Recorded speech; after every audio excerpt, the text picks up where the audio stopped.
The Amazon is right here, wide and brown, pressing against a low forest bank. Wet mud holds the waterline. Tangled roots reach into the current. A few leaves drift past, as if the rainforest has leaned down to touch the river. But this water did not start here. Far away, high in the Andes, cold streams run over stone. They move through steep ground, pick up the first sediment, and begin the long descent toward the rainforest. That is the pull of the Amazon. This immense brown river is still connected to much smaller waters above. From the mountains, it moves through slopes and early tributaries, gaining weight slowly until it begins to widen into the vast lowland world ahead. High in the Andes of southern Peru, the ground is open, cold, and spare. Near the Apurimac source region, below the slopes around Mount Mismi, water first appears without force. It seeps from wet ground and shallow channels, then crosses stone in a thread too narrow to resemble the Amazon known far downstream. Around it are pale grasses, broken rock, and bare earth shaped by wind and altitude. The channel is small enough to disappear among stones, then return where the slope gives it a clearer line. At this height, the beginning is not a wide current or a marked bank, but a thin run of water leaving mountain ground.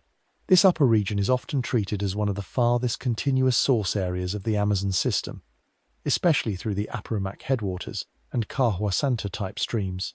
It still has to be described with care, because the Amazon's beginning is not a single simple point accepted without question. Here, the visible scene remains small. Springs, meltwater, and surface flow begin to join into narrow channels that feed the Apurimac line. A river that will later spread across low forest first passes over stones shallow enough to step across. The water is clear in places, clouded in others by fine material loosened from the slope. Its first direction is downhill. The terrain decides much of this early movement. On steeper ground, water runs quickly over rock and collects in small cuts. Where the slope eases, it thins through grass before finding another channel. Seasonal melt and rainfall change the amount of water, but even a modest flow starts to sort the ground beneath it. Fine sediment moves first, then grains of sand and loosened fragments from the mountain surface. The first channel is not fixed like a lower riverbank. It shifts around stones, cuts into damp soil, and follows the easiest descent. The Amazon is still only a mountain-fed line within a larger system, but the work of carrying material has already begun. The source region is not empty ground. Footpaths cross the high pasture, and grazing animals move slowly over slopes where grass grows in thin patches. A person walking here would not meet a grand river, only cold air, uneven footing, and water that has to be noticed closely before it can be followed. Hooves press into damp soil near the channel. Stones sit turned at the edge where water and ground meet. Human movement stays light in the scene, but these headwaters belong to a lived Andean landscape, not only to a point on a map. The small stream passes through this use and continues down the slope. Below the source ground, the first water begins to hold together for longer stretches. Scattered trickles and wet channels find a more definite course, drawing away from the high slopes and toward the Apurimac Valley. The channel remains narrow, but it now has direction, a bed, and the first steady pull of descent. Sediment travels with it in small amounts, gathered from rock, grass roots, and exposed earth. The water that began as a cold thread on mountain ground is no longer only a source stream. It is becoming a young river, ready to enter steeper Andean terrain, where the banks tighten and the downhill course starts to cut more deeply through the land. Below the high source ground, the water has found a more visible line. It runs over pale stone and darker gravel, breaking into small ripples where the bed lifts beneath it. The slope is still open and hard, but the flow is no longer spread through wet patches or lost between scattered rocks. Low banks begin to appear at the sides, rough at first, made from turf, loose earth, and exposed stone. In places, the channel is only a narrow cut in the ground, but it holds the water long enough to be followed. The current stays shallow and cold, moving quickly over the uneven bed before dropping into the next small reach. In the clearer sections, its movement can be traced from stone to stone. At the edge, damp grass leans toward the water, and small stones sit partly covered, where the first banks have begun to hold a clearer course. This upper Apurimac headwater course now has direction. It does not yet have the width or weight of a lower river, but it is no longer only separate source water. The channel gathers scattered flow into one continuous descent, and the water begins to keep to a bed shaped by repeated movement. Small stones remain visible beneath the surface. Gravel bars form where the current slackens, then break apart where the slope tightens again. The banks do not rise high, yet they give the flow a boundary. Within that boundary, the water reads as a narrow river line through mountain ground, following the fall of the Andes. It moves in short, straight runs, then bends where the ground gives way, keeping the same downhill pull even when the channel is briefly hidden behind rock or grass. A shallow pool may hold at the base of a step in the bed, while the outflow below it keeps moving. The water is still small, but the route is no longer uncertain. The shape of the land keeps changing the channel. Where the gradient steepens, the water quickens and runs in a tighter thread, pressing against rock and turning around harder outcrops. Where the valley begins to form, even slightly, the flow is guided into a more definite passage. A small drop makes the surface break white before it clears again downstream. A bend gathers force on its outside edge and leaves a calmer strip beside the inside bank. Loose stones make the current uneven, so the surface changes from flat water to ripples and back again within a few meters. The valley wall is not yet a deep canyon, but the ground is beginning to guide the stream from both sides. None of this yet belongs to a broad valley floor. It is still a young course on steep ground, taking the line that rock, slope, and gravity allow. Each harder ledge and softer patch changes the way the water descends, and the channel answers in small turns, narrow runs, and brief broken water. Repeated flow begins to mark the banks more clearly. Fine material is lifted first, carried as a faint cloud after rain or melt has fed the channel. Sand and smaller stones move in short stages, pushed along the bed, caught behind larger rocks, then freed again when the current rises. The rough bank is cut where water leans against it, exposing thin grass roots and darker soil beneath the surface. Along the shallower edges, fresh gravel settles in narrow strips. Some stones show a wet lower face and a dry upper face, marking where the water has recently fallen back. In tighter sections, the current rubs at the same edge again and again, making the bank sharper than the ground above it. A small fall of soil at the margin may leave fresh earth open to the next rise in water. The channel is still small enough to cross, but it is already loosening ground, carrying sediment, and sharpening the route it follows downhill. Farther down, the channel holds together for longer stretches between stones and turns. The water no longer has to be searched for among the source ground. It can be followed by sound, by the wet line of the bed, and by pale marks left on rocks after higher flow. It moves northwest through the Andes as a young upper course, still narrow, still cold, but more forceful than the first scattered water above it. Each bend and small drop gives the stream more definition. The bed deepens in places, and the banks begin to feel less like accidental edges and more like ground the water has used repeatedly.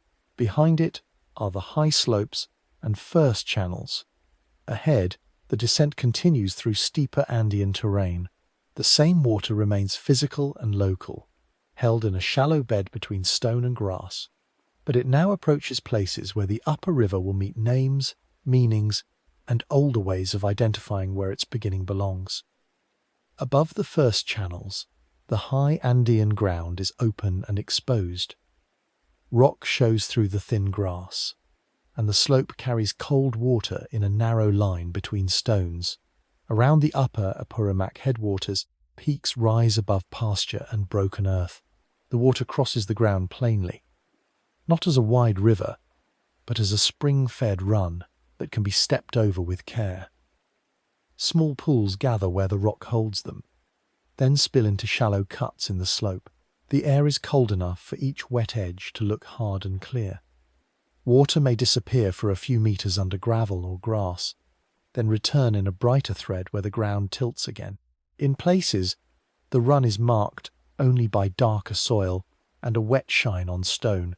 A person standing here would see mountain first, then water. A steep landscape where the first channels take their shape below rock, grass, and higher ground. In older Andean ways of reading such places, mountains and water sources were not empty background. Powerful peaks could be approached as apus, mountain beings or mountain spirits with a presence in the surrounding land. Pachamama, the Earth Mother, belonged to the same wider setting of soil, pasture, crop ground, and living surface. Respect could appear in simple actions near springs, paths, and high passes. A small offering, a pause before crossing, or a request for safe passage placed human movement inside the conditions of the land. Coca leaves, a little alcohol, or another modest gift could be set down without turning the place into a formal shrine. The gesture stayed small, close to the path and the ground underfoot. Such acts should not be fastened to one fixed stream, as if the source carried a single, neat story. They belong more carefully to the Andean practice of meeting mountain ground, water, and weather with attention. A spring below a mountain slope could be both ordinary and charged with meaning. It gave water to animals and people, marked a usable place in open pasture, and sent a small flow down toward lower ground. In a highland community, water descending from above belonged to the same mountain landscape that shaped grazing, planting, travel, and shelter. The channel might be shallow, but it affected where animals were led and where a path could pass without staying too long on dry, exposed ground. A spring could wet the soil around it, darken the grass, and make a small green patch stand out against stone. A family crossing high ground might know such places less as points on a map than as reliable water, known slope, and safer footing. In that same place, a respectful gesture toward an apu or toward Pachamama did not separate belief from use. It kept practical water inside, a landscape already understood through relation and obligation.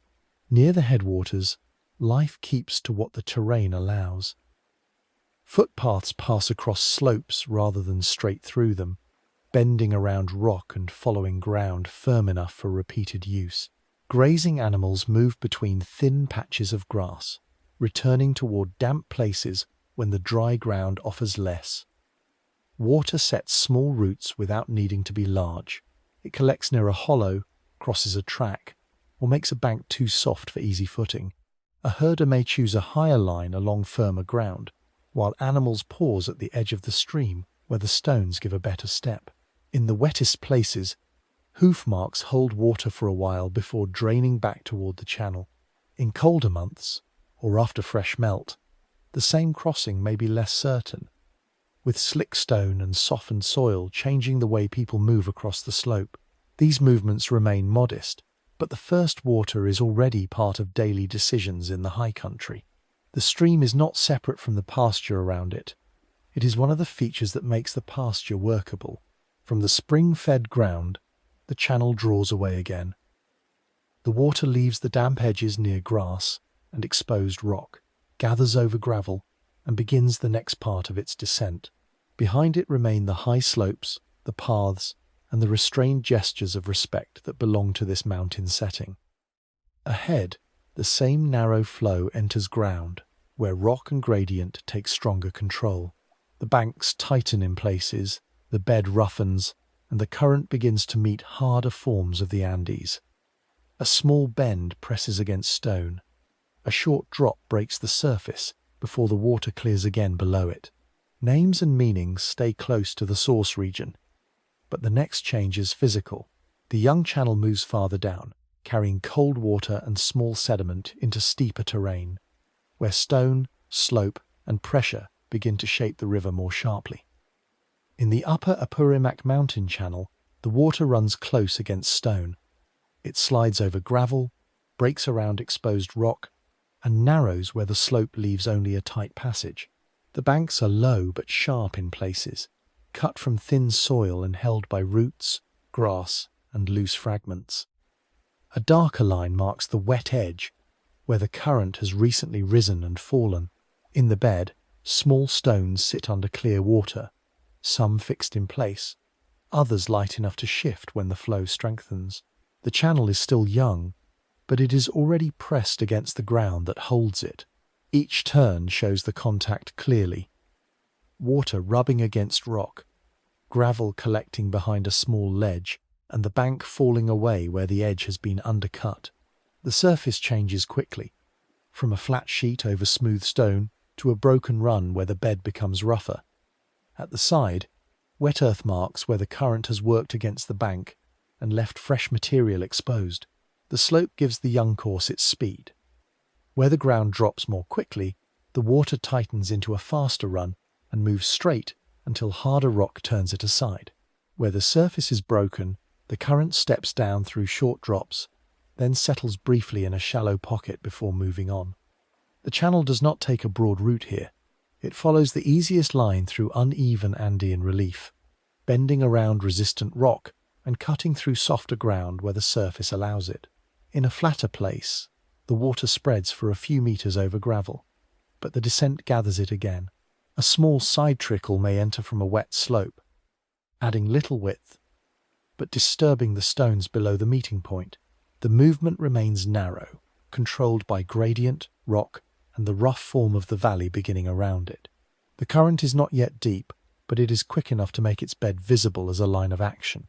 Where the water strikes a bank at an angle, it leaves a sharper edge.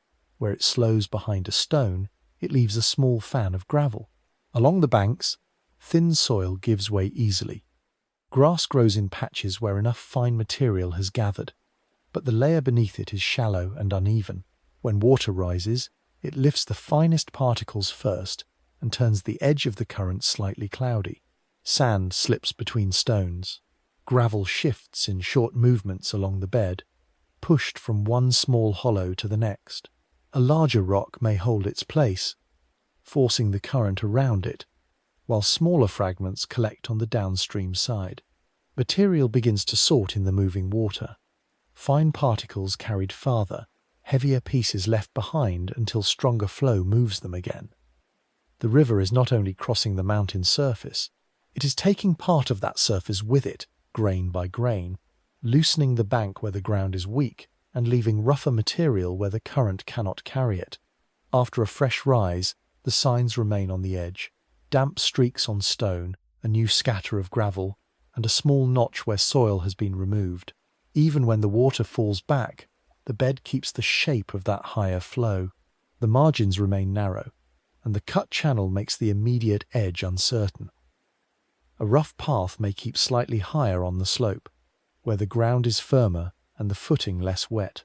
Animals grazing nearby do not need a large river to change their movement. A steep bank, a soft crossing, or slick stone is enough. Hooves press into damp soil above the channel, and loose earth breaks away where the edge has been weakened.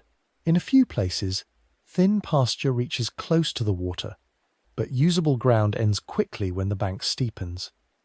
The same slope that sends the stream downhill also limits where people and animals can stand beside it.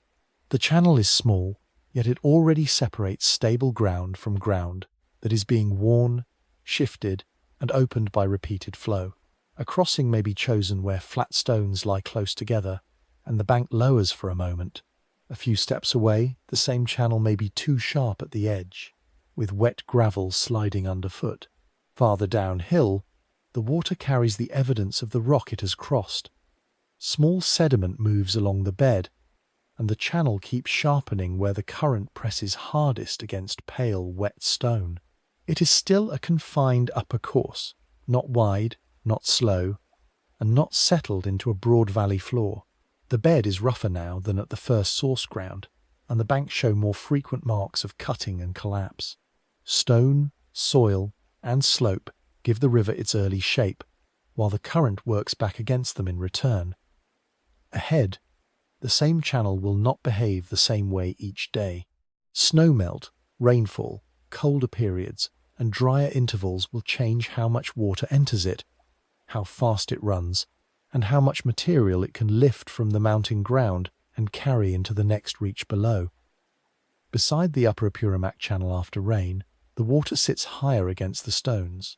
The current that once slipped between gravel now presses over it, covering small bars and browning the edge where soil has loosened from the bank. Damp grass lies flattened close to the channel, showing where the current recently stood higher against the bank. A fresh line of wetness marks the rocks above the usual level, and shallow water moves with more force through the same narrow bed. Where the current meets a bend, it leans against the outer edge and cuts into soft ground below the turf. Small fragments roll under the surface, then settle again where the slope eases. A little farther on, the same bed narrows between stones. The channel has not become wide, but it now looks less like a thread and more like a mountain stream fed by recent runoff. Water gathers at the base of small drops, turns around darker stone, and leaves the bank newly marked when it pulls away from the edge. In wetter periods, rainfall on the slopes and drainage from higher ground add weight to the young river. The same channel that could be crossed easily in a dry spell becomes quicker, deeper in its cuts, and less certain at the edge. Gravel shifts from one pocket of the bed to another. Fine sediment clouds the current after water has moved through exposed soil. A small drop that was only a trickle in drier weather becomes a broken run over stone, with the flow gathering speed below it. When the wet period passes, the channel draws back. Stones reappear. The bank shows a darker, lower line where water has fallen away. Gravel bars return along the inside of bends, and shallow crossings become visible again. The river is still confined by the same slope and rock, but the amount of water changes how sharply it works on them. In a dry interval, the exposed bed shows the stronger flow's trace. Stones turn from older positions, fine material removed from one margin, and a new rough edge cut into the bank. Altitude keeps these changes tied to cold conditions. Nights can harden the ground, and frost may hold in shaded places before the sun reaches the slope. Higher above the channel, snow or frozen patches can remain on exposed ground, then release water slowly as conditions shift. That delayed melt does not arrive as a single flood in every place. It comes through wet soil, side trickles, and small channels entering the main bed from the slope. The air is thin, and the water stays cold even when the surface runs clear. After a colder night, stones at the edge may carry a pale crust, while the current beneath continues moving. Later, runoff from thawed ground can darken the water again with fine material. The young river answers these upper conditions in small visible ways. A raised edge, a fresh trickle, a sharper run over rock, or a new patch of damp soil above the bank. These changes affect how nearby ground is used. Animals may graze closer when the banks are firm and the water has drawn back, then stay higher on the slope when the edge turns soft. A footpath that crosses the channel at flat stones can become muddy after runoff, with water spreading over the step that was dry before. People moving through high pasture read these signs directly. A wet bank, a clouded current, or a new line of foam at a drop can make a crossing less useful for a time. When the channel lowers again, the same route may open, marked by exposed stones and firmer ground near the edge. The river does not need to be large to guide movement here. A few centimeters of added water can cover a crossing. A short dry period can bring it back. Hoof marks near the bank fill and drain with the weather, leaving small impressions where animals paused and where the ground gave way. Even the place where animals are led down to drink can shift from one week to another, depending on whether the edge is compact, slick, or freshly cut. After the runoff has passed through, the channel keeps the marks of seasonal change. A bank that had been undercut remains sharper. A cluster of gravel rests farther downstream than before, Fine sediment has been carried out of one hollow and spread thinly across another. The water narrows again, but the bed is not exactly as it was. It continues downhill through the upper Andes, with a shape altered by rain, melt, cold and dry intervals. The next stable crossing, the next patch of usable pasture, and the next firmer bank all depend on where the water settles after these changes. Farther along the young course, people begin to choose places near water that can be approached more often, used more safely, and trusted for longer stretches of the year. The stream remains narrow, but its changing level has already begun to separate temporary ground from dependable ground, and that difference will matter wherever the early river becomes easier to reach. At the edge of a stronger upper channel, a smaller stream enters from the side and changes the surface where the two waters meet. The side water comes down over gravel, thinner and quicker, then spreads into the main current in a pale, broken seam.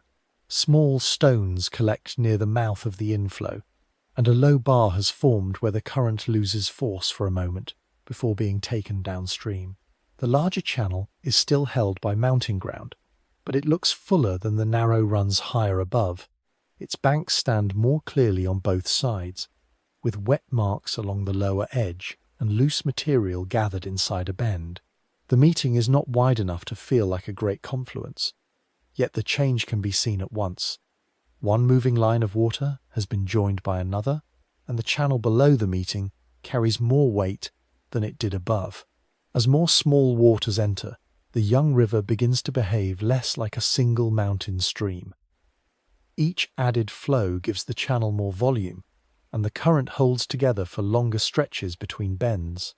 It still runs fast where the slope demands it, but it no longer thins as quickly across gravel or breaks into separate shallow threads. The banks begin to carry a larger body of water, not by becoming high and formal, but by holding a steadier course. A bend that once exposed nearly the whole bed in a dry interval may now keep water against both edges. The surface becomes broader in places, with smoother runs between rougher sections. Farther within the upper Amazon headwater system, the Apurimac and Urubamba lines will join to form the Ucayali, one of its major headwater rivers. Here, before that larger identity takes over, the same process can already be read in smaller form. Side water enters, the bed adjusts, and the main course becomes harder to interrupt. At each meeting point, the joining water brings more than volume. A side stream carries fine sediment from its own slope, bits of leaf from damp ground, and gravel loosened from a short ravine or bank. Where it meets the main current, the two flows may stay visible for a few meters, one slightly cloudier, one clearer, before mixing. A patch of gravel may build just below the junction, shaped by the angle of the inflow. After rain, the smaller stream can arrive brown and forceful, cutting a fresh notch into its mouth and sending a short plume of sediment into the channel. In a drier period, the same tributary may enter as a narrow thread, adding only a light ripple and a damp stain across the stones. The main river records both conditions in the bed. It carries the fine particles farther, shifts the smaller stones, and leaves the heavier gravel close to the place where the flow first lost speed. Little by little, the channel becomes a collection of many small sources, each one leaving a physical trace in the bed. The margins change as the water gathers. Along some reaches, the wider channel creates a clearer edge where people and animals can approach without stepping directly into a steep cut. A crossing may settle where the bed spreads over flatter stones and the current divides around a gravel bar. Such places are not permanent in any simple way, but they are easier to recognize and return to than the uncertain trickles of the high source ground. A path may follow the bank for a short distance before rising again to firmer slope. Animals can be brought to drink where the edge shelves down gently, while sharper bends are avoided because the bank is wet, loose, or undercut. A small level place above the water becomes more useful when the river can be reached often and when the channel does not vanish between stones. The growing water does not yet create a broad settlement landscape, but it begins to offer repeated points of access: a ford, a watering place, a firm bank, or a patch of ground close enough to the river but high enough to stay dry, becomes easier to find again. Below several inflows, the river carries itself with a more continuous body. The current is still shaped by slope and stone, yet it has begun to feel dependable in a way the first mountain channels did not. Gravel bars mark where water has slowed, and fresh cuts in the bank show where fuller flow has pressed against the edge. The sound of side streams may fade behind the main channel, but their water remains in it, moving through the same bed toward lower ground. The river is not yet the broad lowland water ahead. It is an upper course gaining steadiness through many additions, becoming easier to follow, easier to cross in chosen places, and more useful to the land along it. Ahead, where banks open in small pockets and usable ground lies closer to the channel, people will begin choosing places by this steadier water, not only passing across it, but staying near it long enough for the first riverside settlements to take shape. Beside a low floodplain channel, the stronger river is close, but not the only water in view. Shallow brown water rests between muddy banks, moving slowly where a narrow opening connects it to the main current. Roots hang from the exposed edge and enter the water in dark, twisted lines. Low vegetation grows from wet ground, some of it standing with its lower stems in silt. The mud holds marks left by falling water, and a thin film of sediment lies on leaves caught near the bank. This side channel does not carry the full force of the river. It sits partly apart, receiving water through a lower gap, holding it in a softer reach, and returning it when the level allows. The main current passes beyond the raised edge, but here the river's margin is slower, shallower, and more easily marked by every rise and fall. In low ground, the river does not move as one clean line. Side channels, backwaters, wet hollows, and floodplain pools hold water beside the main course, where the bank lowers and the land gives the river room to spread. Some of these waters remain connected by a narrow mouth. Others sit behind a strip of mud or raised root ground, close enough to be filled again when the level rises. A pool may be brown and shallow near the edge, with soft silt under the surface and floating leaves gathered where the water barely moves. A backwater may hold a faint current, visible only when a small branch turns slowly near the bank. In the lowest hollows, water remains after the stronger channel has withdrawn, darkening the soil and keeping the margin soft under roots. These slower places still belong to the same wet margin. They fill, drain, and change with the larger channel nearby, even when their surfaces appear almost still. When the river rises, the boundary between main channel and side water becomes less clear. Water enters through low openings, spreads over mud, and reaches roots that had stood dry for part of the year. A shallow pool becomes part of a wider sheet of water. A side channel that was nearly blocked at one end begins to receive current again, carrying silt into places that had been exposed. On trunks and banks, older watermarks remain as pale lines, darker stains, or bands of mud above the present level. When the river falls, the connection narrows. The current draws back toward the main bed, leaving damp ground, soft deposits, and pools behind the retreating edge. Fine sediment settles across root bases and low plants. Small ridges of silt show where water slowed before it drained away. The floodplain keeps these traces after the main surface has moved on, so even ground that looks dry near the channel can show where the water recently stood.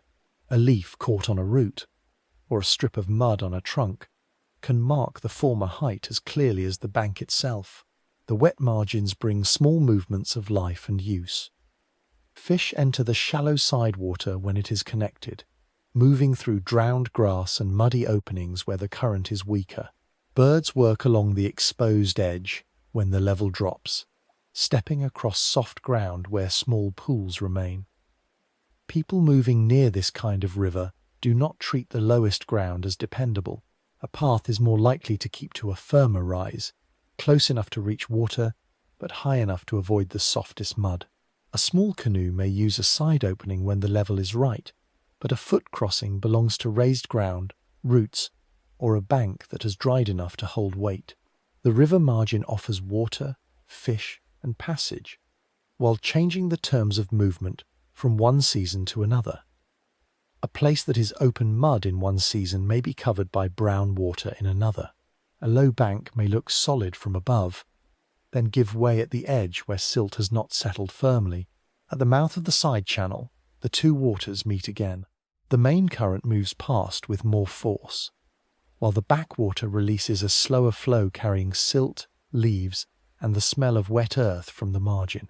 A small bar forms where the weaker water enters the stronger channel, then is cut down again when the level rises. Behind it lie roots, pools, damp hollows, and low vegetation along the river's working edge. The side water is not an interruption in the river's course. It is one of the ways the course spreads into the land beside it, holds there for a time, and returns to the main flow. Ahead, the main water keeps moving along raised banks and firmer stretches where access becomes more reliable. Along those slightly higher places, close to water but outside the lowest flood zone, people can begin to choose ground for repeated use. The next river places will form not at the softest margin, but near dependable edges where water can be reached and the bank can still hold. Above the wet floodplain, the ground rises just enough to change how the river can be used. The main channel lies close below, brown water moving past roots and low muddy edges, but the settlement stands back on firmer soil. From this raised bank, people can reach the water without placing their houses in the lowest ground, where the river spreads, leaves silt, and softens the earth after each rise. A narrow path runs down from the higher surface toward the working edge. At the top, the soil is drier and more stable underfoot. Below it, the bank darkens with dampness, and exposed roots show where water has stood before. The place is not far from the river, but it is not inside the most changeable part of it. That slight rise gives the bank its value. Close enough for use, high enough for repeated living. From above, the lower margin can still be read clearly, with mud, side water, and floating leaves marking the zone that belongs to the river first. A position like this works because the river offers several needs at once, while the raised ground gives those needs a saying. Fish can be taken from the channel, and side waters provide quieter places where traps, lines, or nets can be used when the level allows. Fresh water is near, and the river itself forms a route through land that is otherwise difficult to cross. Floodplain ground below may offer useful plants, wet soils, and places where animals and fish move with the water, but the lowest edge cannot be trusted, like a terrace or bluff. Higher ground gives space for houses, storage, hearths, and paths that remain usable after the river has risen and fallen. The choice is not between river and land. It is a choice of distance from the water. Close enough to work with it, far enough above it to avoid rebuilding whenever the low margin changes. A bank that keeps its shape through repeated seasons becomes more useful than a flat place that disappears underwater. The signs left by such occupation are often small, but they alter the surface of the bank. Packed earth can mark places where feet passed often between houses and the landing below. A hearth may leave a darker patch in the ground, mixed with charcoal and ash. Broken pottery, once part of ordinary cooking or storage, may remain in fragments near the living surface. In some places along Amazonian rivers, darker worked soil records, repeated use over long periods, where food remains, burning, planting, and settlement change the ground itself. The evidence does not need to be arranged as a grand beginning. It appears as practical traces: a cleaned patch above the bank, useful trees left or planted near the houses, a worn path turning downhill, and soil made different by daily life. The river is present in each trace, but the domestic ground stays slightly above its reach. Even when the houses are gone, the changed earth can keep the outline of repeated presence. Repeated settlement also changes the margin. between the high bank and the water. The path to the channel becomes firmer, where many feet use the same descent. A landing place may form at a bend where the bank lowers gently and the current leaves enough room to draw in a canoe. The upper ground holds the domestic work: cooking, repair, storage, sleeping, and the small clearings around houses. Below, the river edge holds other tasks: washing, fishing, loading, landing, and watching the water level. The two spaces are close enough to belong together, but they are not the same. A child, a basket, or a bundle of firewood can move between them along a known route. After a rise in the river, the lower path may be slick with mud, while the higher ground remains firm. The settlement follows the shape of the bank, using the river's access while keeping the most settled parts above the unstable edge. Below the raised bank, canoes or small boats rest near the water where the ground shelves down enough to approach. Roots at the lower edge carry marks from earlier levels, and a pale band of silt may remain on a trunk after the current has withdrawn. The channel continues past, not stopping for the settlement, but the bank has become a place people return to, repair, cross, and know by repeated use. Water brings food and movement. Raised ground gives room to stay. Between them, the path down the bank becomes one of the clearest lines in the landscape. Farther along the river, more places like this will appear. Not random points on the shore, but selected edges where the channel is reachable, the ground is firm, and daily life can begin shaping a wider human landscape beside the water. At a firm river margin above wet ground, movement leaves a lighter mark than settlement.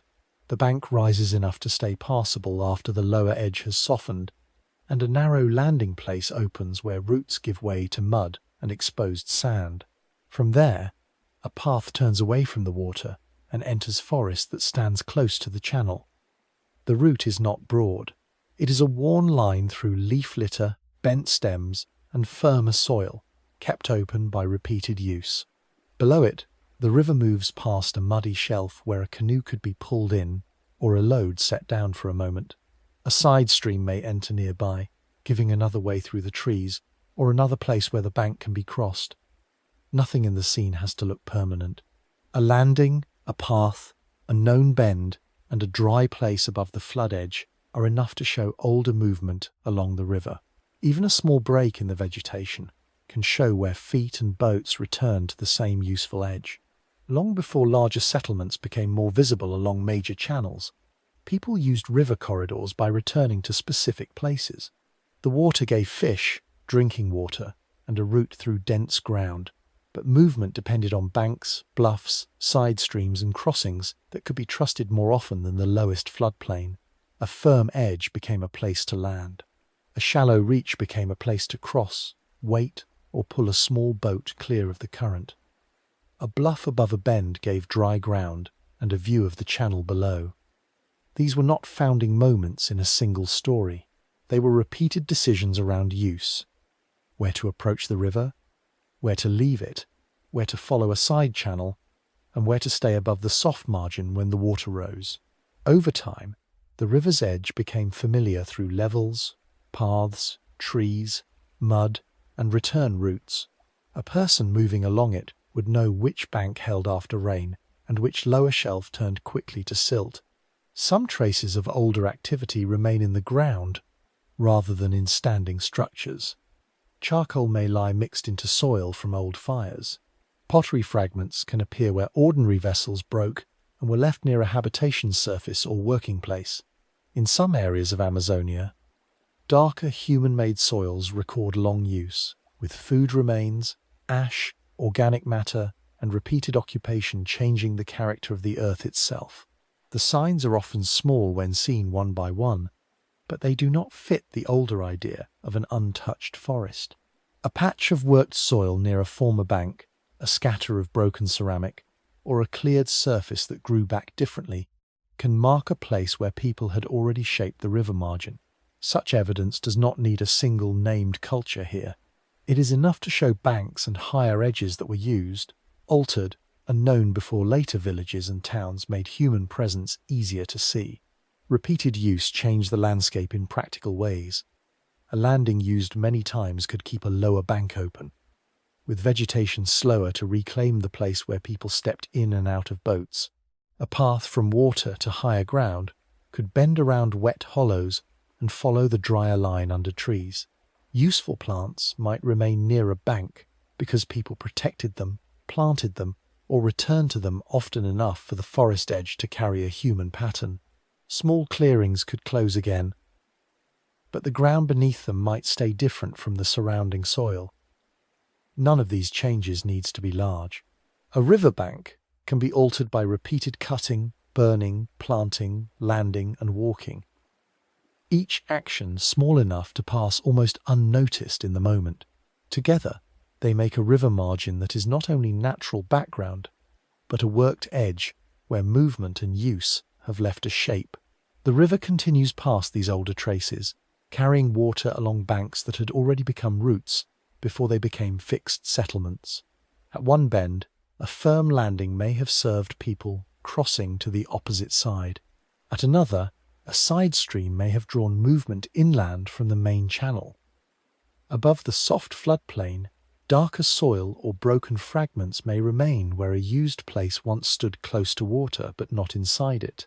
The current does not preserve every mark, and the forest covers many surfaces again, but the pattern remains in the relation between bank, path, bluff, and channel.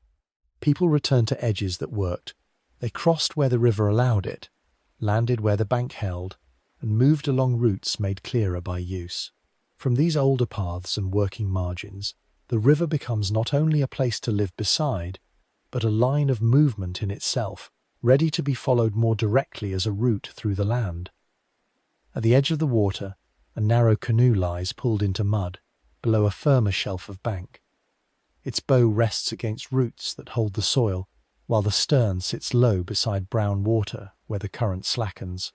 Above it, the landing is no more than a worn opening in the low vegetation, wide enough for someone to step down, lift a basket, or draw a small boat clear of the wash. The ground is packed where feet have followed the same line again, and a path turns from the bank into trees only a few paces away. A load can be set down here before it is carried inland. Someone can wait here for a crossing, or push off again after the boat has been steadied and turned into the current.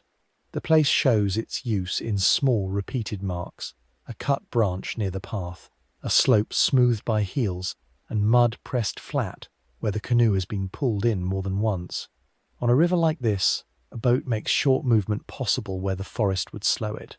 A canoe follows the easier surface of the water, holding close to the bank when the current is strong and crossing at an angle where the channel allows it. A person may carry fish wrapped in leaves, a bundle of tools, fruit in a basket, or cut wood from one landing to another. The movement is small, but it returns often enough to leave a pattern. One bank gives access to a garden plot or a house site above the wet ground. The other may lead to a path, a side stream, or a pole left tied against the roots. When the water is high, the same boat can reach places that are hard to approach from land. When the water falls, it comes back toward the firmer edge, where people step down carefully over slick clay and choose where to place each foot. The boat stays tied to the bank in every part of its use: the slope of mud, the place to step, the handhold in the roots, and the short pause before the next crossing. Movement also follows the land beside the water. Higher strips of bank stay useful after the lower margin has softened. A narrow track may run along this edge, close to the channel, turning around fallen trees and dipping where a stream enters from the forest. At some bends, the same curve of water becomes a place to stop because the current eases, or the bank rises cleanly above the mud. A side stream can lead away from the main river into shaded water, giving another route through the trees without forcing a path over broken ground. In other places, a narrower channel or a shallow edge makes crossing easier, especially where roots give enough grip near the waterline. None of these points needs a sign. They are known by use: the right slope of bank, the patch of firm soil, the branch above the landing, the space where a canoe can be turned without striking submerged wood. A traveller follows these details from one usable edge to the next, with the river close enough to guide each choice. Where movement returns often, the bank begins to change. Vegetation opens in small breaks instead of standing as an unbroken wall. Mud is pressed flat at the foot of the landing, and the upper ground keeps the marks of many steps. A few houses or shelters may sit above the floodline, close enough for the water to be reached quickly, but high enough to remain usable when the river rises. A resting place can form around a bend where boats pause. People wait for someone from the opposite bank, or a load is divided before being carried farther. A fish basket may be rinsed at the edge, a paddle left against a trunk, or a plank set down across the deepest mud. Nothing here has to become large. The change remains practical and local. A clearer path, a firmer landing, a bank cut back by hands as well as by water, and an edge where arrivals and departures keep returning to the same ground. By the landing, the canoe shifts as someone steps into it and steadies the side with one hand. The bow is pushed out from the mud. The paddle enters the brown water, and the boat moves along the bank before turning toward the open channel. Behind it, the path remains visible for a short distance, a pale line through damp leaves and exposed roots before the forest closes around it. Ahead, another bend holds another usable edge, with water deep enough to approach and ground high enough to stand on. The boat keeps to the current, carrying its small load past roots, low branches, and the worn places where people have already come and gone. Its passage is brief, but the marks remain on both banks. Farther on, the river edge will show more of this repeated use, where movement begins to leave clearer marks on the land and the next working stretch comes into view. On a raised bank above the brown water, the ground has been cleared back from the trees. A small post stands close to the landing place, where the bank stays firm enough for boats to come in without sinking into the lowest mud. Its walls are plain and practical, and the open ground around it gives a clear view over the channel. Below, a canoe rests near the slope, and another boat lies tied where roots hold the edge. A storage shed or covered platform sits behind the landing, close enough for goods to be carried up from the water before rain or rising water can reach them. Footprints gather where the mud gives way to packed soil, and a short track climbs from the boat place to the cleared yard. From this height, the channel can be watched in both directions. A bend downstream hides part of the river, but anything approaching the landing must pass through the visible stretch below the raised bank. At a place like this, access narrowed before it opened again. Boats brought people, food, messages, tools, and small cargo along water that connected one settlement edge to another. Whoever held the landing could see who arrived, who waited, and who moved on. A boat crew might be asked to stop before unloading. A load might be counted beside the storage shed. A visitor might pass from the boat to the cleared ground, then along a path toward the post or mission buildings above the bank. The authority here did not need to look large. It worked through ordinary pauses: the landing slope, the tied boat, the place where baskets were set down, and the narrow path leading inland from the water. Even a small guarded edge could alter the rhythm of passing boats. Stopping, asking, waiting, and being seen all happened before the channel opened again. The position of such a place was shaped by the river itself. A bend gave a long view over approaching boats before they reached the landing. A confluence made one bank useful because movement from two channels could meet there. A higher edge stayed dry longer during seasonal rise, while a lower muddy bank could disappear beneath water or break away under repeated steps. Narrower passages made crossing easier to observe, and a reliable landing could matter more than a wider stretch with no firm ground. In some places, the stronger position was not the highest bank, but the one where a boat could safely turn, unload, and leave again. A post set too far from the water lost the movement it was meant to watch. One set too low was pulled into mud, floodwater, and collapsing edge. Current, depth, bank height and visibility fixed the limits of control long before any wall or roof was built. Around a guarded landing or mission settlement, movement left a different pattern on the bank. The path from the water became broader than a simple foot track, and the open yard held the traffic that a narrower path could not. Storage stayed close to the landing, and cleared ground made room for waiting, loading, repair, and exchange. Soldiers, boat crews, missionaries, workers, traders, and nearby communities could meet at the same edge because the water brought them to a single usable place. Contact here was not smooth or equal, but it was physical and repeated. A paddle might be stacked against a wall. A bundle of goods might be kept under cover until another boat arrived. A path might be kept open because too many feet now depended on it.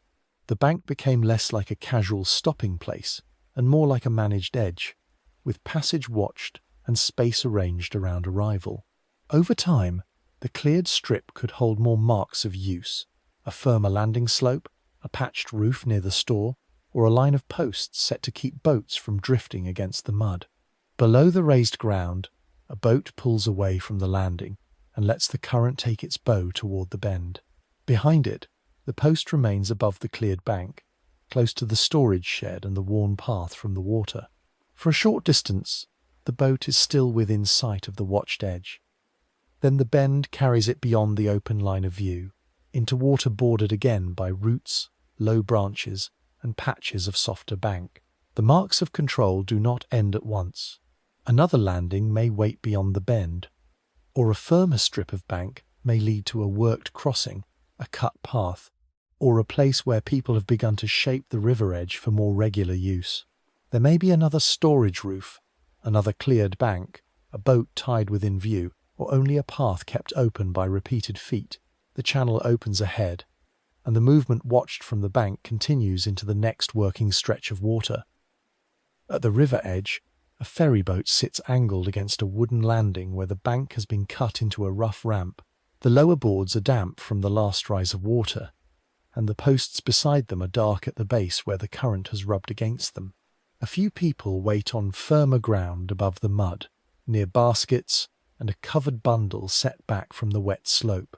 Behind them, a narrow raised path runs toward higher ground, made from packed earth and short planks where the soil stays soft. In front of them, the water spreads wide and brown, moving past the landing with enough force to make the tied boat pull against its rope.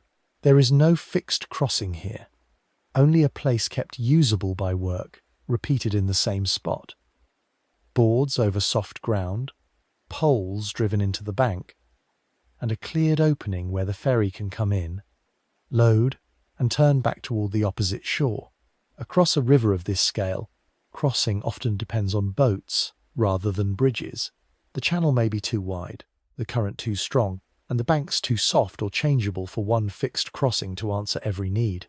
A bridge belongs to a stable line, but the Amazon's margins rise, fall, flood, and shift. A ferry can meet the bank where the water is deep enough today, then use another approach when the river changes. A small boat can angle across the current, holding upstream before allowing the flow to carry it down toward the landing. In the dry season, people may walk farther across exposed mud before reaching the boat. In higher water, the same crossing may begin almost at the level of the trees, with the landing partly covered and the path shortened to a few careful steps. The crossing is kept by water level, mud, current, and habit, as much as by boards or posts, and the usable line from bank to bank may move without losing its purpose from one season to the next. The structures around such crossings are modest, but they make the edge more dependable. A short dock gives a boat a place to hold against the pull of water. Mooring posts keep it from grinding into roots or drifting sideways while goods are passed on board. Steps cut into the bank, or planks laid over the worst mud, let people climb without sliding back toward the channel. Where the ground stays wet for long periods, a raised walkway may run between the landing and the first dry yard, lifted just enough to keep feet and loads above waterlogged soil. A small shed near the top of the bank can protect sacks, tools, or fish baskets until the next boat arrives. Each piece answers a problem at the edge: a foot slipping, a hull drifting, a bundle getting wet, a path sinking under repeated use. These works do not pull the settlement away from the river. They keep it close, while giving people a firmer way down when the edge is soft, steep, or flooded. Over time, a landing like this can become a small point of order on an irregular bank. Paths begin to aim toward it because the boat arrives there. Houses or work areas may stand close enough for someone to hear a ferry call or see a boat come around the bend. Goods are carried down the same raised path and set beside the same posts, then lifted across the gap between bank and boat. A muddy slope becomes packed by heels. A broken board is replaced because too many crossings depend on it. The bank is no longer only a natural edge of mud, roots, and flood marks. It becomes a working surface, shaped by small repairs, repeated arrivals, and the need to keep access open through changing water. Even when the river rises and covers part of the ramp, the higher path remains, and the landing waits for the water to fall back below the boards. When the river drops again, the exposed mud shows where feet have found the same way down. At the lower edge of the ramp, the ferry pushes away. A pole presses once against the bank, the rope drops loose from the post, and the boat turns slowly into the current. For a moment it moves almost along the shore, finding its angle before pointing across the open water. Behind it, the landing holds its shape. The worn boards, the muddy slope, the raised path, and the waiting ground above the floodline. Ahead, the opposite bank is not yet a clear line, only darker trees beyond the moving surface. The boat continues toward it, carrying people and small loads across a crossing that must adjust each time the river changes. Beyond this place, other edges will show stronger marks of adjustment, where banks are cut, lifted, reinforced, or rearranged so that life beside the water can keep using the channel. At the working bank, several boats sit close together where a short wooden landing reaches out over brown water. The planks are uneven and darkened by use, and the lower edge of the bank has been pressed into mud by many feet. Baskets stand above the wet slope, with a few crates set farther back where the ground is firmer. A boatman holds a rope against a post, while another person lifts a load from the hull and passes it up to shore. The movement is close and practical. A basket comes out of the boat, crosses the plank, and is set beside the path. A covered bundle waits under a simple roof of poles and boards. Fish are kept in the shade, away from sun and mud. A child or helper carries a smaller load, while heavier crates remain near the landing until more hands are free.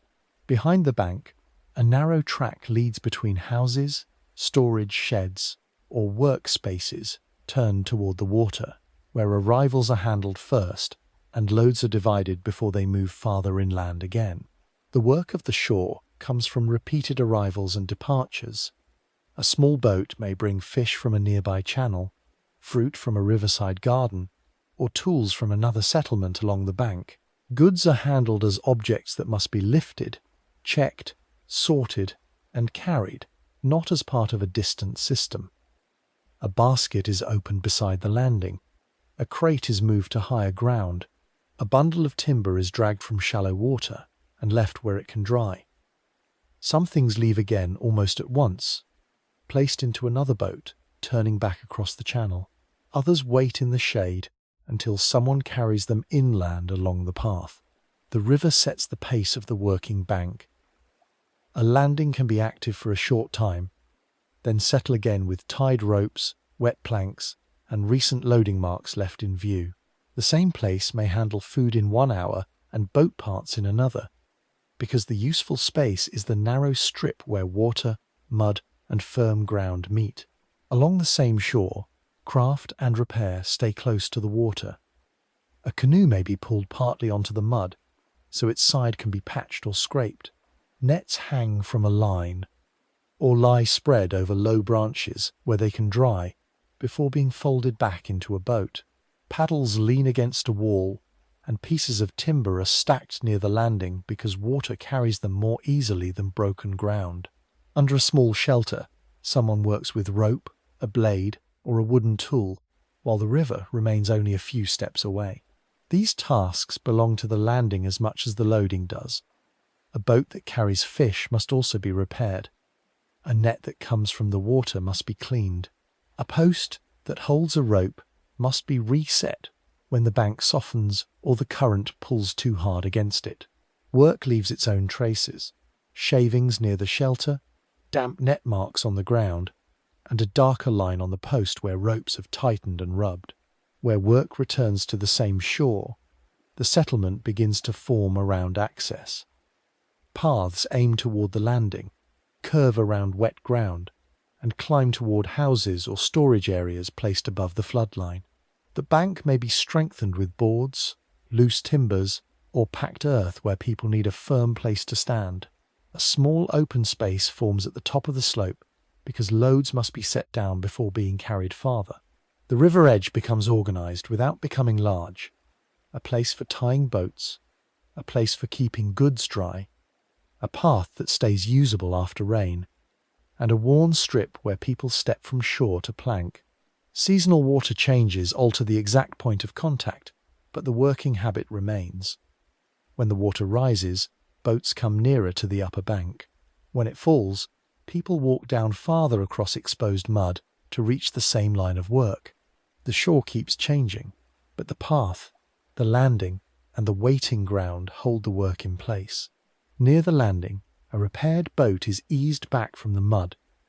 Someone pushes at the stern, while another steadies the bow against the plank, and the hull slides into water that lifts it clear of the bank. A crate is passed down and set low in the boat. A basket follows, placed where it will not shift when the current takes hold. The rope is loosened from the post. For a moment, the boat remains beside the working shore, close to the nets, the stacked timber, and the open ground where goods have been sorted. Then the paddle turns it away from the landing. Behind it, the bank shows the marks of repeated use: worn mud, repaired boards, and a path leading upward from the water. Ahead, the next edge of the river waits, where ordinary work begins to leave heavier marks, and the shoreline is altered more deliberately for the needs of people beside the channel.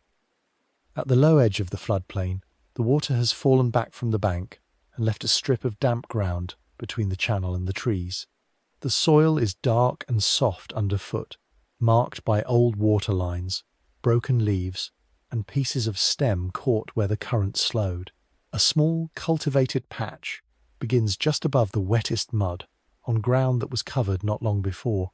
Young plants stand in uneven rows, close enough to the river that the slope of the bank still decides how they are reached.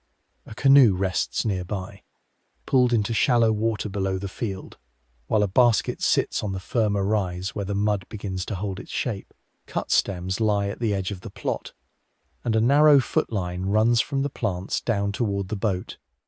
The boat can come close, but the last part still has to be crossed carefully on foot. This is not dry land in the usual sense. It is ground only recently returned from water, still carrying silt, roots, and plant remains left behind by the flood. The use of this ground follows the river's seasonal rise and fall. Water climbs over the lower bank, spreads across the floodplain, and covers paths, roots, and cleared patches that were open during lower months. When it withdraws, it leaves moist soil and fine sediment on the surface. People work within that change, using the period when the ground is soft enough to plant and firm enough to stand on. A garden may be cleared close to the bank because water is near, the soil is fresh, and a boat can reach the edge without a long walk through heavy ground. Later, the same place may be harvested before the next rise makes it difficult again. A patch that is useful now may be underwater later, and another slightly higher strip may take its place. Work is judged by the level of the river, where the mud has dried enough for feet, where a basket can be set down, and where a boat can still come close enough to carry a load away. Life around this land adjusts to the same rise and fall. Houses may stand on raised ground or on supports. with steps leading down toward the bank when the water is low and boats kept close when it is high.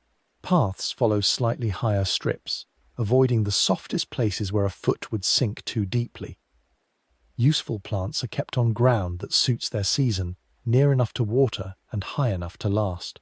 A small boat remains part of the field, not only part of the river, because it carries tools, cut plants, and people between dry footing and wet margin.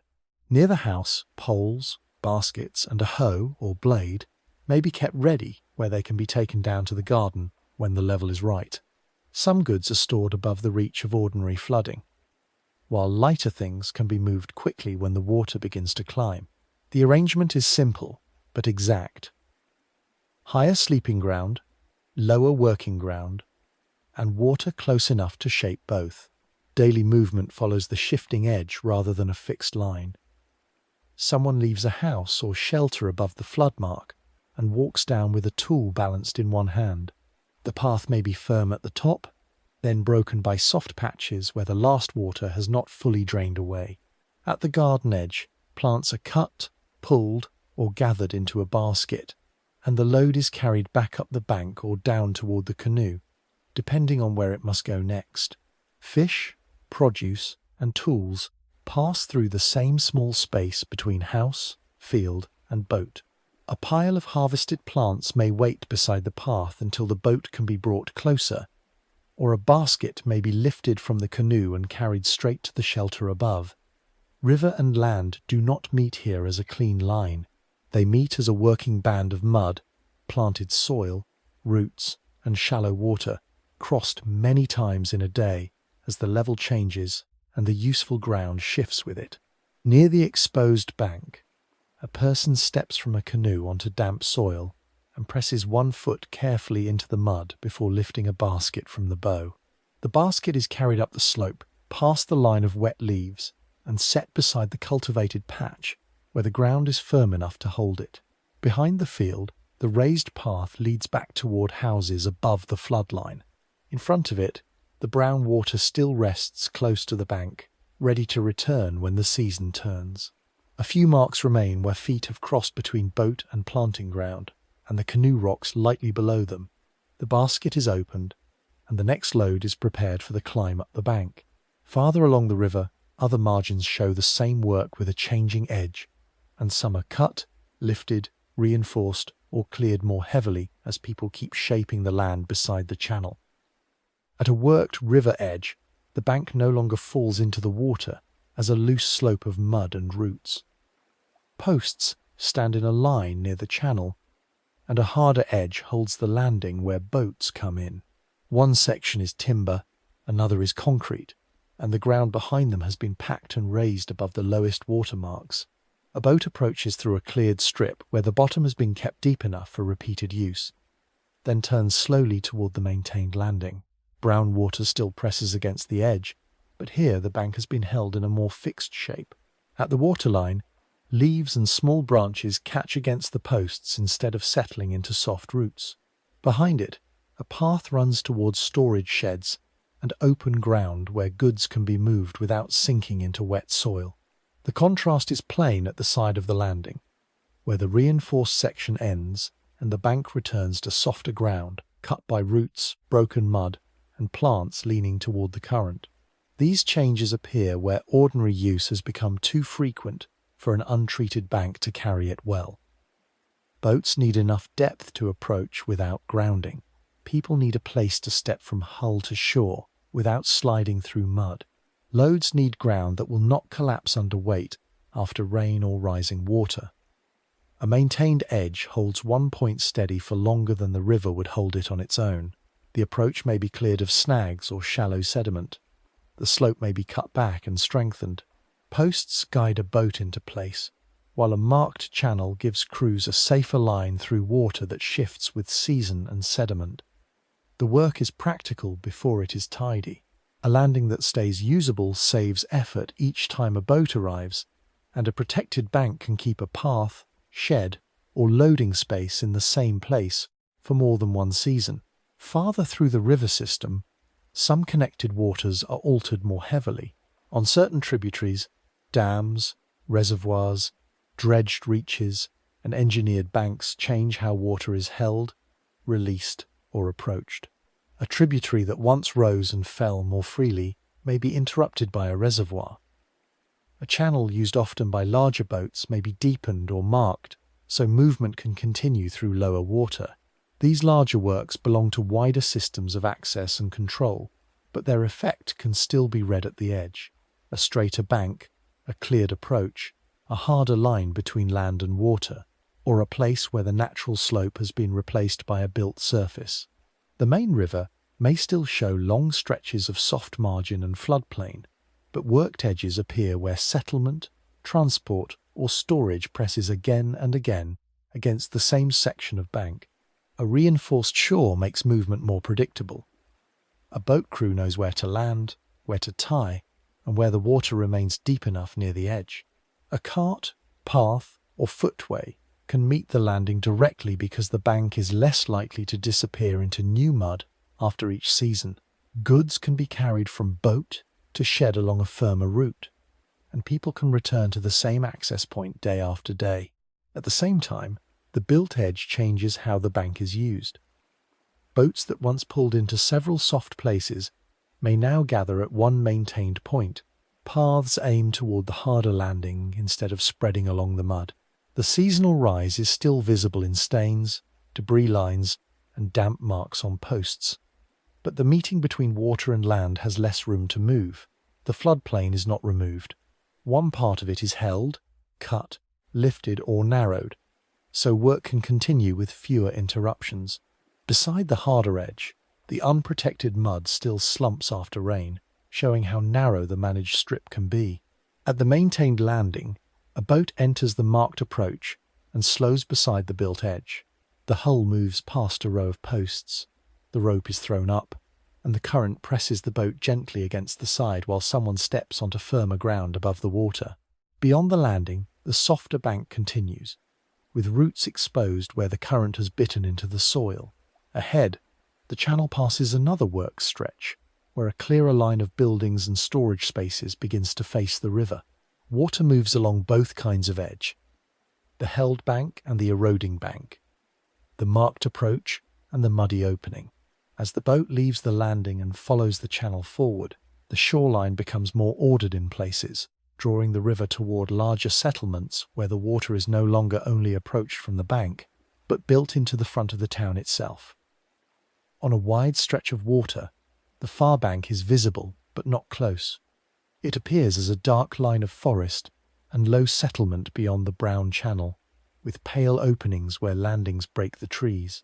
On the near side, a boat waits below a muddy slope, its bow held against a post while people stand above the wet edge with small loads beside them.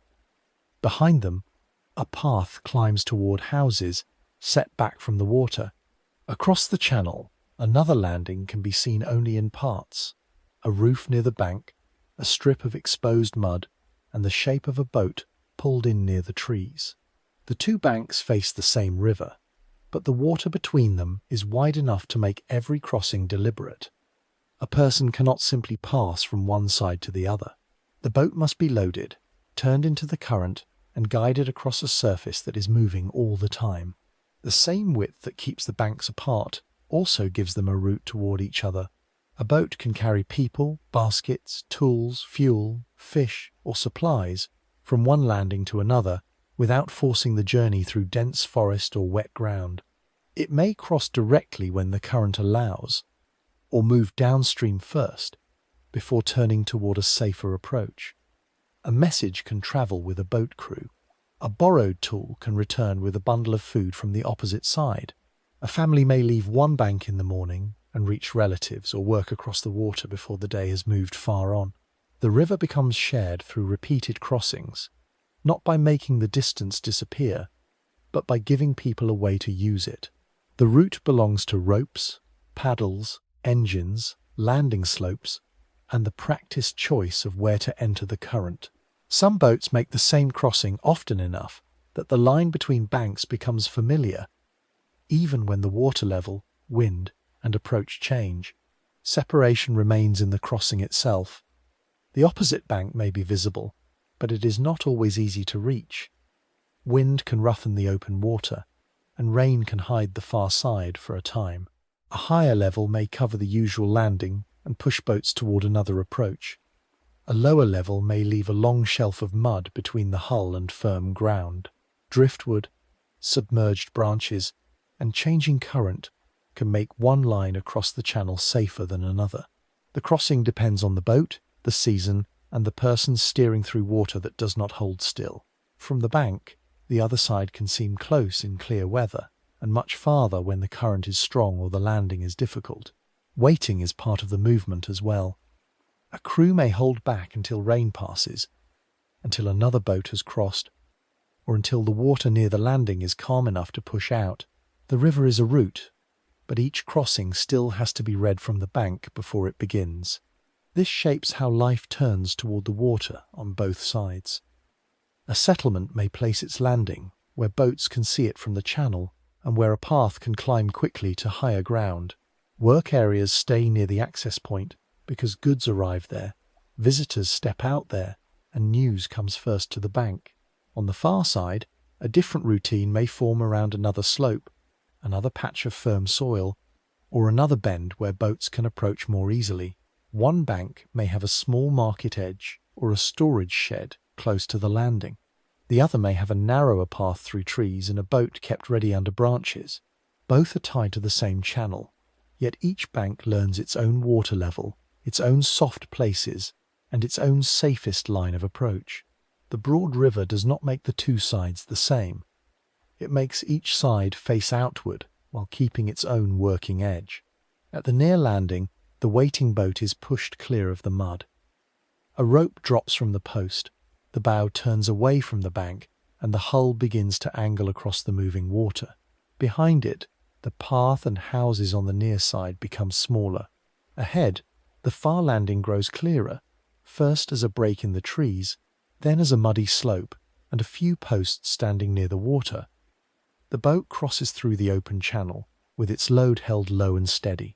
It passes from one set of bank routines toward another, from one path and landing to the next. As it nears the opposite shore, the current eases beside the trees and someone stands ready to take the rope. The hull touches the soft edge, and a plank is shifted into place so the first load can be carried up. Beyond that landing, the riverfront is more concentrated, with more boats, more paths, and a denser edge of settlement beginning to gather along the water. At the built riverfront, the city reaches the water through ramps, docks, and worn steps, descending toward the brown channel. Boats lie close along the edge, some tied to posts, others held bow first against the landing, while people move between deck and shore. The bank is no longer only mud and roots. It has been cut, raised, boarded, and held where arrival happens again and again. Behind the landing, buildings stand back from the busiest edge, leaving room for crates, fuel cans, sacks, fish boxes, and passengers waiting under shade. A ramp slopes down to the water, darkened at its lower end by the last high level. A larger boat rests beyond the smaller craft, close enough to be loaded from the dock. The city begins here not as a skyline, but as a working front where the water can be reached, held, and used without losing the shape of the bank beneath it. Larger settlements grew where this kind of access could be trusted more often than elsewhere. A firm bank near deep water could receive boats even when the river was low. Higher ground could keep houses, stores, and streets above ordinary flooding. Where another river entered the channel, boats from different directions could arrive at the same front, bringing people, tools, food, timber, and messages into one usable edge. The junction did not need to look dramatic. It only had to make arrival easier than the banks around it. A dependable landing drew more paths toward it, then more storage, more repair, and more waiting space. Boat crews learned the approach. Passengers learned where to stand. And sellers learned which part of the bank filled first when a larger vessel arrived. Over time, the repeated act of arriving gave the settlement a stronger reason to remain. The water carried movement to the city, and the city arranged its edge so that movement could step ashore. From the waterfront, Streets begin to run inland, but the older parts of the city still show the pull of the river. A market may sit close enough for goods to be carried from boat to stall before they are handled many times.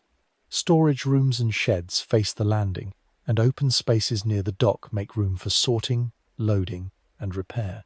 Public buildings may stand farther back on firmer ground, but their approach still leads toward the water. The street nearest the bank carries people who have just arrived, people waiting to leave, and others moving between river work and the inside of the city. Ports and ferries matter more here than bridges. A boat remains the practical connection across the channel or along it, and the waterfront is organised around that fact. The river-facing city is built from approaches: the ramp, the dock, the ferry point, the path from the market, and the road that begins where cargo leaves the boat. The water level keeps changing how the city uses its front. At lower stages, people walk farther down ramps and steps to reach the hulls, and exposed mud may appear between the built edge and the boats. At higher stages, water reaches close to the upper landing, covering lower boards and leaving stains on posts when it falls again. Mooring places move. Gangplanks shift angle, and the same dock may feel low one season and high in another. The waterfront is a place of work, but also of waiting. For a boat from an upstream settlement, for a ferry to fill, for a load to be counted, or for rain to pass before departure, repairs happen beside loading. Passengers stand near stacks of goods. A small engine is checked while another boat backs away from the landing. The river is not behind the city here. It remains at the front, setting the level at which the city meets movement. One boat pulls away from the city edge with the built riverfront behind it. The rope is released from a post, the hull eases back from the dock, and the bow turns toward the open channel. On shore, the ramps, steps, storage sheds, and market paths remain gathered around the same working line. People continue moving along the bank, some carrying goods toward the boats, others climbing away from the water into streets that begin just beyond the landing. From the boat, the city front starts to flatten into a band of buildings and posts above the brown river. Ahead, the channel opens past the last crowded edge, and the water returns to lower banks, smaller landings, and houses facing the current in less formal ways. The city remains behind, but the river's presence continues in ordinary routines, local customs, and the familiar acts of watching, waiting, arriving, and leaving from the bank. Farther on, those routines settle into smaller edges again, where the built front loosens but the river still decides where people gather. At the familiar landing, several boats lie close to the bank, where the water has risen high enough to darken the lower roots. The muddy slope is marked by many feet, and a few baskets stand on firmer ground above the wet margin. Older people wait in the shade near a simple shelter, while children stay near the path that climbs back toward the houses. A pot of food has been set beside a bundle of leaves, and a paddle rests across the bow of one boat, ready for use when the gathering begins to break apart. The waterline can be read on posts and trunks. Stains, caught grass, and small pieces of floating debris show where the river stood before it fell slightly. This is not a new place of arrival. The bank has the look of a shore used at the same season before, with a worn path, a known landing slope, and boats gathered where people expect them to be. Customs along the river grow from this kind of return. When water rises, boats reach closer to houses, and paths shorten toward the landing. When it falls, people walk farther across soft ground to reach the same boats and fields. Fishing periods, planting movements, market days, and family visits are fitted to these changes because the river decides where work can begin and how far a load must be carried. A basket of fish may be brought in at a known bend because the current slows there at a certain level. A garden patch may be tended after the flood has left damp soil behind. A crossing may be made on the same day each week because people know when boats will gather on both banks. The pattern is practical before it becomes familiar. People return because the landing works, because the water can be read, and because the path from boat to bank has been tested by many earlier steps. Ritual, here can stay simple and visible. Boats arrive one after another and hold close to the same muddy edge. Food is shared under a roof of boards or palm leaves before some of it is carried down to a boat. A few words may be spoken before a crossing, or a song may begin while people wait for the last load to be placed. An older person may point out which branch marks the safer approach, or where the bank gives way after heavy rain. A child learns where to step by watching someone ahead place a foot on the firmer side of the slope. None of these actions has to be large to be repeated. The same rope is tied to the same post. The same path is kept clear, and the same bend is chosen because it has worked before. Knowledge passes through the hand on the boat side, the lifted basket, the remembered level of the water, and the instruction given while people are already moving. Over time, certain banks and bends become fixed in local attention because life keeps returning to them. A landing may be known as the place where boats gather when the water first reaches the upper roots. A path may be kept in mind because it stays open after rain, or because it leads from houses to the crossing used by relatives on the far side. A bend may hold the habit of waiting, repairing nets, sharing food, or loading produce after a harvest. These places do not need monuments. They're places kept in use, in the cleared ground at the top of the bank, in the posts worn by ropes, in the children who know where the mud is deepest, and in the older voices that recall how high the water stood in another season. The river is understood through timing and contact. People remember when to launch, where to land, how long to wait, and which path remains firm when the lower ground has gone soft. A place name may attach to a tree, a landing, or a curve of water, because enough crossings and returns have gathered there. When the gathering begins to thin, one boat is untied from the post and steadied beside the landing. A basket is passed down first, then someone steps carefully into the hull, keeping one hand on the bank until the boat settles. The paddle is lifted from the bow, and the rope is drawn in, so it will not trail in the water. Above the landing, others carry food and tools back toward the houses, following the worn path through damp leaves and exposed roots. The boat pushes out slowly, turning away from the familiar bank into the brown current. Behind it remain the shelter, the baskets, the marked waterline, and the people still gathered near the slope. Ahead, the channel leads past other known bends and landings, past banks where a person may be recognized by the boat they use, the work they do, or the place they return to. Farther along, those lives stay close to the river, attached not to the whole channel at once, but to one landing, one crossing, and one workable bank after another. Beside a maintained landing, an old post stands at the upper edge of the mud, darker near its base where water has reached it season after season. A small mark has been cut into the wood, and beyond it the bank opens toward a dock where boats approach through a known channel. The cut is shallow, but it is placed where a crew would see it while coming in from the water. At first, the place looks ordinary. Brown water, a worn slope, a path rising towards storage sheds, and trees holding the higher ground behind. But the edge has been shaped by decisions made earlier. Someone chose where the landing should stay open. Someone marked the safer approach through shallower water. Someone recorded the bend, the mouth of a side stream, or the settlement above the bank. The river remains the main thing in view, but the marks of people stay along its edge, fixed into posts, names, paths, docks, and the lines by which boats continue to move. Some of those marks began with observation. Surveyors, mapmakers, navigators, naturalists, and river travellers worked from boats, banks, and temporary camps, noting where channels divided, where tributaries entered, where water deepened, and where the bank could be approached. Their work depended on close looking from the waterline. A sandbar had to be seen before it could be drawn.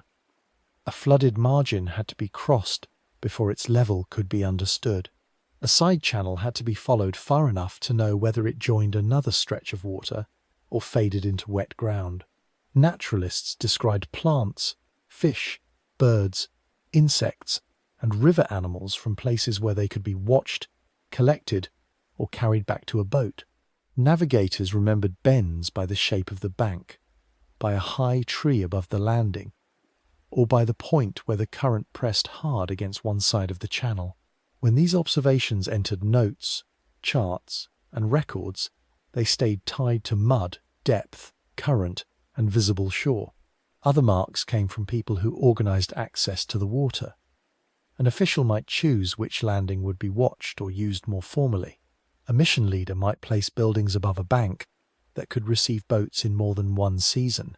A port planner or engineer might strengthen a working edge, clear an approach, or set storage close to the place where goods came ashore. Local authorities could give a name to a bend, a settlement, or a ferry point so that a boat crew could find the same place again.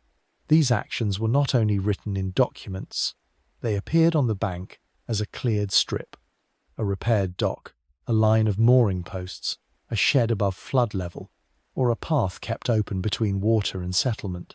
Power, measurement, and planning became visible when boats stopped in a more regular place, and when one edge became the expected point of arrival. Later movement could follow these traces without remembering the person who first made them. A measured channel was easier to enter because crews knew where deeper water ran. A named landing was easier to find because it could be spoken of before the boat set out. A managed bank gathered more work because goods, repairs, and waiting passengers could return to the same ground. A recorded tributary mouth or settlement edge could enter maps and routes, then guide people who had never seen it before. The mark might be small, but the effect could repeat each time a boat chose one side of an island, avoided one shoal, or aimed toward one cleared bank instead of another. Some names remained on paper, others stayed in local speech or in the habits of boat crews. The river changed too much to be held completely by any record, but records and bank marks still shaped how later people approached its changing water. A boat passes the marked bank and slows near the dock, then continues along the channel beyond it. Inside the boat, a folded map or written note may rest near the supplies, but the crew still watches the water itself. The stain on a post, the pull of the current, the line where floating leaves collect beside a shallower edge. The old mark on the bank falls behind. The channel keeps moving past roots, timber, open water, and small signs left by earlier hands. Some signs will guide another landing, another crossing, or another place recorded and named from the shore. Others will soften under floodwater and mud until only the route remains in use. Ahead, the river leaves the built and measured edge for stretches where the living water comes closer into view, with fish moving below the surface, birds working the margins, and plants holding the wet ground along the bank. At the waterline, the Amazon is not a single flat surface. Brown water moves against a low bank, touches the mud, and passes under roots that hang into the channel. A few leaves turn near the edge before the current takes them outward.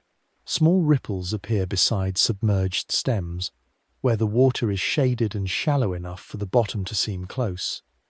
A branch lies partly under the surface, with fine sediment gathered along its lower side. Just beyond that narrow strip, the colour deepens and the movement becomes steadier. Nothing below is fully visible, but the signs appear in brief disturbances. A ring widening near a root, a plant fragment drawn under, a small flash beneath the brown water before it is covered again. Along the bank, slower water gives shelter. Fish hold close to roots, fallen branches, and submerged plants, where the current breaks and food gathers in small pockets. In a side channel, the movement may be softer still, carrying leaf pieces, seeds, insects, and fine material from the flooded edge. These quieter places remain joined to the main river by shallow mouths, bends, and openings that change with depth. A fish moving out from the bank may pass from warm shaded water into a narrow run where the pull is stronger, then turn back into cover. Farther out, the midstream flow is faster and more exposed. Some fish move with it, some cross it briefly, and others keep near seams where faster water meets slower water. The life inside the river follows speed, shade, bottom, plants, and the small turns of the channel.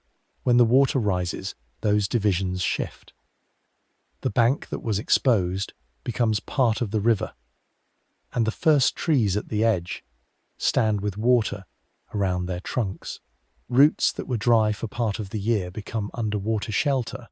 Low hollows and parts of the forest floor open into temporary passages. Fish move into flooded areas where seeds, fruit, insects, and plant matter have entered the water, and where young fish can remain among stems and roots away from the stronger pull of the main channel. Some spawning takes place in these open spaces or near them, where shallow protected water is available for a season. The nursery ground may be a flooded strip between tree trunks, or a side pool joined to the river by a narrow tongue of moving water. As the level falls again, the connection narrows. Water leaves the forest floor. Side channels grow thinner, and life draws back toward deeper channels, remaining pools, and the parts of the river that keep enough depth when the floodplain is exposed. People working at the bank read these differences in practical ways. A canoe does not stop at every piece of water in the same manner, and a net is not set without regard for current and depth. Near a bend, where floating plants collect and the flow loosens, fish may gather along the edge. At the mouth of a side channel, a person may know when the water is high enough for movement, or when falling water will bring fish back toward the main river. A small boat may be held just outside the softest water, with its bow facing the current and its line kept clear of branches. Nets are shaped by the water before they catch anything, stretched in a run, eased beside plants, or kept away from snags where roots make the bottom uneven. Birds follow these concentrations too. They stand where shallows give access, or lift from a branch when small fish disturb the surface below. Activity gathers at the seams, between root and current, plant and open water, side channel and main flow, flooded edge and deeper river. Near the bank again, the underwater world comes closest to land. Small fish move between exposed roots, while the larger current passes only a short distance away. A mat of floating plants gathers beside a sidearm and turns where the water presses into it. Stems bend under the surface, then appear again where the bank shelves upward. Mud softens around the lowest roots, and the wet line on the bank shows where the water recently stood higher. The brown water keeps most of its life from view, but the edge shows enough. Rings on the surface, roots used as cover, leaves pulled under and released, birds waiting near the shallows. From here, life in the Amazon is no longer only below the surface. It reaches into wet mud, reed beds, flooded banks, and the low margins where the next layer of the river begins. At the wet edge of the bank, the river leaves a clear mark before it draws away again. Brown water rests against soft mud, then slides back through exposed roots and low stems. A strip of floating plants presses against the shore, held there by a weak turn in the current. Insects move just above the surface, touching down for a moment where the water lies thin over the mud. A bird stands near the shallows with its feet partly sunk, watching the line where plant shade meets open water. Behind it, the bank carries a darker stain from a higher level, and loose sediment has dried in small ridges around root bases. Fallen leaves stick to the lower stems, then loosen when a small wash of water reaches them again. The bank is not dry land on one side and river on the other. It is a wet margin, marked by water lines, softened ground, loose leaves, roots, and stems standing partly in the channel. Along this margin, life gathers where depth and cover change by small degrees. A reed bed slows the water enough for insects to settle and for small animals to move without entering the stronger current. A side arm holds softer water along its inner bend, with low vegetation leaning over it and mud exposed at the edge.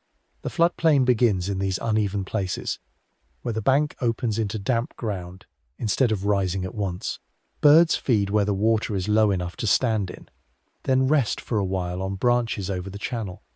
Insects follow the plants and exposed surfaces, using stems, wet leaves, and small patches of mud. The same strip can be a feeding place, a resting place, and a route from one patch of cover to the next. The edge becomes a connected zone of shelter and movement, joined by reed beds, roots, sidewater, and ground that changes from firm to wet within a few steps. When the water rises, the margin moves outward. Mud that had been open is covered again, and the first low plants stand with water around their bases. The usable edge shifts into flooded vegetation, where stems and roots break the current and give cover above the softened ground.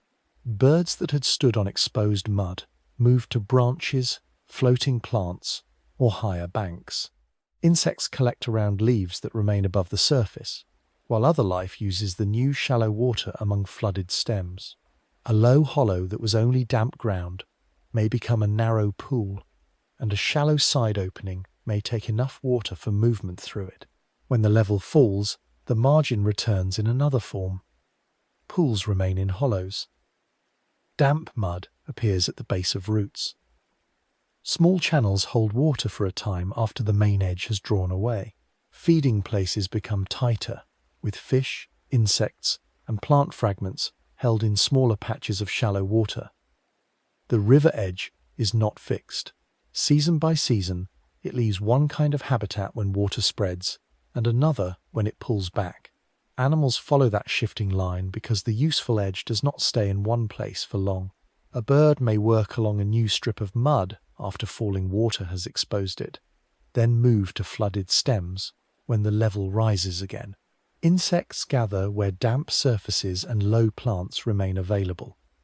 Small animals use thicker vegetation near side arms, crossing where roots, fallen branches, and soft banks give cover. People moving along the same margin read it with equal care. A canoe is guided by the depth beside the plants, and by the way the current turns around a bend. A landing is chosen where the mud will hold a foot and the bank rises enough to be used. A path near the river may bend away from ground that stays wet too long, then return where the edge becomes firm. Even a short stop at the bank depends on these details. The slope of mud, the drag of plants against the hull, the depth beside the shore, and the roots that make one place awkward while another remains usable. At a sidearm, the margin gathers many of these signs into one small place. Shallow water lies under a fringe of stems, with floating plants caught against the bend. A bird lifts from a low branch and settles again farther along the wet bank. Insects pass over the surface where the mud is newly exposed, and small rings appear beside the plants before fading into the brown water. The bank shows several edges at once: the wet line of the present level, the darker stain from a recent rise, and the firmer ground where a person could step out of a canoe. The edge here is living ground, but it is also a line that can be followed, named, remembered, and drawn. A bend that holds plants, a bank firm enough for landing, a side channel open in high water and narrow in low water. These are the details that turn the river margin into a recorded shape. From the wet bank, attention begins to move toward the marks people made when they tried to fix these changing edges on old maps. At a riverside landing, a sheet of worn paper can be held near the same bank it tries to show. Outside, the Amazon moves in brown water past mud, roots, and the blunt edge of a wooden step. On the page, the same place becomes a bend, a marked bank, and a short name written beside the channel. A narrow sidewater is drawn as a thin branch. An island sits between two strokes. A crease may pass through a bend without changing its name. The real current keeps pressing against the bank, lifting plant fragments and darkening the lower posts, while the map holds the river still enough to be read. A corner of the paper may lift in the damp air, but the line of ink stays fixed. Between the paper and the water, the difference remains small but constant. The bend on the page is clean. The bend outside is water, depth, soft ground, and movement around a shore that may not keep the same edge for long. Old maps first fix the useful parts of the river. A tributary mouth could be marked because a boat might enter there, or because fresh current changed the approach to the main channel. A landing could be named where the bank rose firmly enough for people to step ashore. Islands divided the flow, and gave boatmen reference points in a wide channel where one shore could lie far from the other. A shallow approach might be shown by a careful line, or avoided by placing the route in deeper water. Settlement points appeared as names, small symbols, or short labels pressed close to the riverbank. The map did not need to describe everything in the forest behind. It needed to follow the channel, note the mouths of side rivers, keep the larger bends in sequence, and give enough shape for movement from one known edge to another. Where the river split around islands or entered sidearms, the drawn line had to choose what the user needed most. Different maps held different kinds of river knowledge. Some were made for navigation, giving more care to channels, depths, turns, and places where boats could stop. Others gave attention to mission points, trading places, or settlements set just above the water, because those names made the river easier to organize from a distance. A tributary might be drawn with confidence near its mouth, then become simpler upstream, where direct information was thinner. A bank could carry a label, even when the ground behind it was shown only in broad strokes. In some places, the paper left open space, or repeated a shape that later maps would correct. These gaps were not empty on the river. They were places not yet measured in the same way as the named landing, the known island, or the main course near a settlement. The map recorded contact with the river, and also the limits of that contact. It showed what had been followed, named, claimed, crossed, or reported, while the actual water kept its side channels, shifting shallows, and seasonal edges beyond the certainty of the ink. A mapped channel could change how people moved along the river. A boat approaching a settlement might use the drawn bend to judge where the main current held, where a side mouth entered, and where a landing was likely to stand above mud. A marked bank could make one stretch seem more usable than another because it had been given a name and placed in relation to other points. When a route appeared on paper, it could support decisions about stopping, trading, building, or watching a stretch of water from a known site. Lines on maps also made control more visible. A bank could be counted as part of a claimed zone, a settlement could become a fixed point in an official record, and a tributary could be treated as a route into ground that was only partly known. Yet the river did not stay exactly where the drawing placed it. Sandbars shifted, islands changed shape, floodwater opened temporary passages and left others shallow. Each map belonged to a moment of observation, a season of use, or a report carried back from the water. Near the edge of the page, the river becomes a chain of names. A bend has a label, a side channel receives a thin line. A settlement is reduced to a word close to the bank. The ink follows the water, as if the channel could be held by writing, but the marks also show how people repeated the river in language. Some names came from settlements, some came from tributaries, landings, or stretches where travellers needed a point to remember.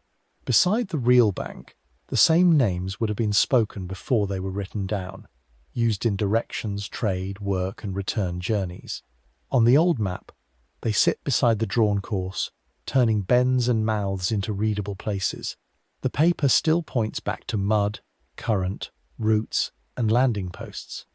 But it also begins to point toward another form of record, the words, stories, and poems that grew around the river after its lines had been drawn. At the settlement edge, a boat rests close to the mud, its rope tied around a post darkened by water. Brown current moves past the landing, and the forest stands near enough for branches to lean over the channel. On a bench above the bank, a notebook, a folded paper, or a worn book could sit beside the same river it describes. A place name may be written at the top of a page, while outside the named place is made of wet boards, roots, boat tracks, and water pressing against the shore. The words do not replace the river. They fasten to visible things, a bend where boats turn, a landing where people step ashore, a bank where trees close in, or a stretch of current crossed with care. A name on the page still points back to a usable place at the water. Before the river becomes a story, it is already there as a route, an edge, and a place people can point to from the bank. In many accounts, the river gives movement its shape. A boat leaves one landing, follows the current past a wooded bank, and reaches another stopping place where the ground rises enough for a path. Upstream travel differs from downstream travel in effort, timing, and the way distance is felt from the water. Crossings can slow a journey, especially where the channel is wide or where a side current changes the line of approach. A story can follow these practical stages without explaining the whole river. Departure, bend, crossing, stop, return. The route gives order to what is told. A boatman, a family, a trader, or a traveller may be described by the places reached along the bank and by the water between them.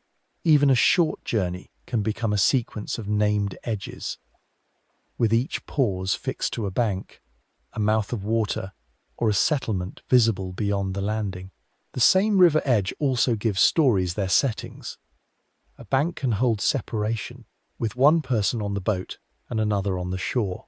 A side channel can delay movement because its mouth is narrow, shaded, and harder to read from the main water. A distant bend can mark arrival before the settlement itself is visible. The forest edge changes how a scene is placed.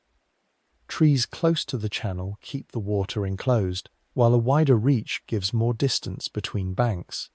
In spoken accounts and written pages, these details often remain practical. A landing is where a boat can stop. A flooded path is where movement becomes difficult. A settlement close to the channel is where news, trade, and return journeys gather. Stories use these banks and side waters to place people in relation to the current, to one another, and to the next point along the river. The setting stays near the bank, where a person can wait, cross, arrive, or leave. Repeated descriptions make certain images of the Amazon familiar. Brown water beside dense banks, boats drawn up near mud, crossings made with attention to current, settlements placed close enough to the channel for arrivals to be seen from the water. These images hold because they are simple and usable. A listener who has never stood at the bank can still picture a boat nosing toward roots, a person stepping onto wet ground, or houses set back just above flood reach. Poems may compress such images into a few words. Stories may return to them across several pages. A local account may keep them in directions or names. Over time, the same kinds of river scenes are repeated. The bend, the crossing, the channel mouth, the broad reach, the bank where forest and settlement meet. Repetition makes the image available even when the actual place remains distant. It shapes how people speak about the river by keeping its most visible forms ready in language.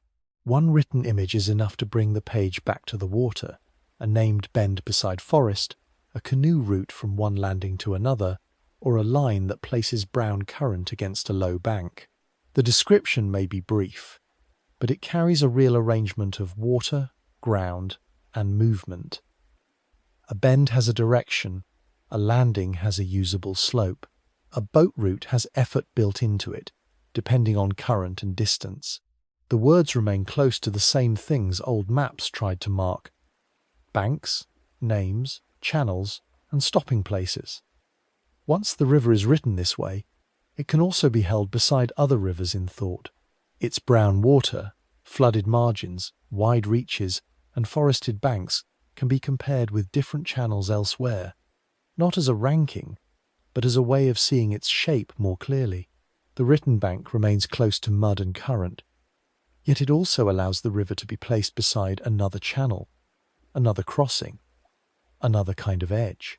From the single described edge, attention begins to widen toward the Amazon beside other great rivers.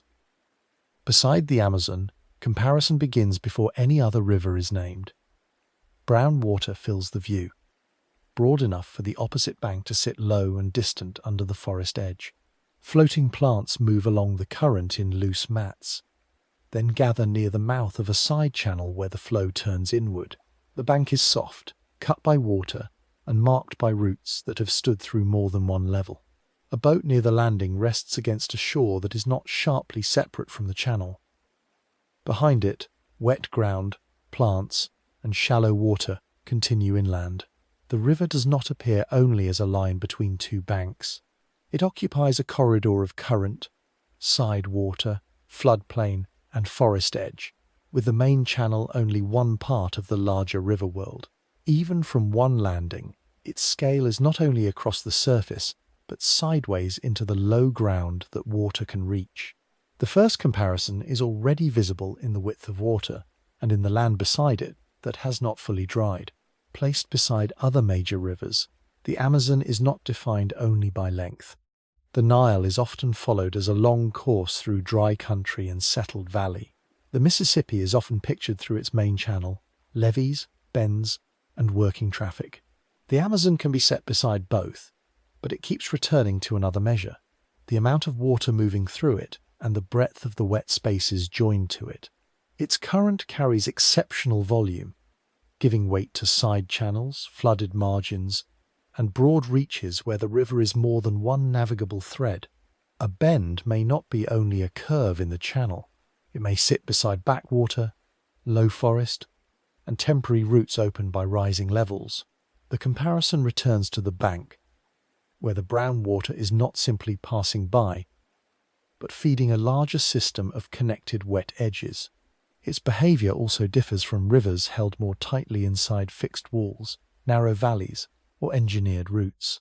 In some places, other rivers press between embankments, run below bridges at measured heights, or pass fields where dry banks mark a firmer boundary.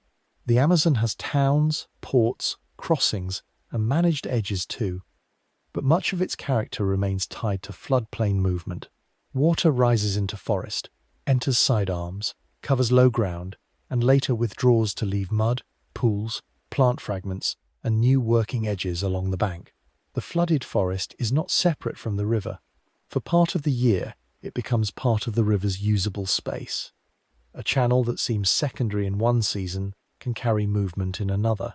A bank that holds a landing in low water may become only a line of posts and routes when the level stands high. These differences appear in the way people use the river.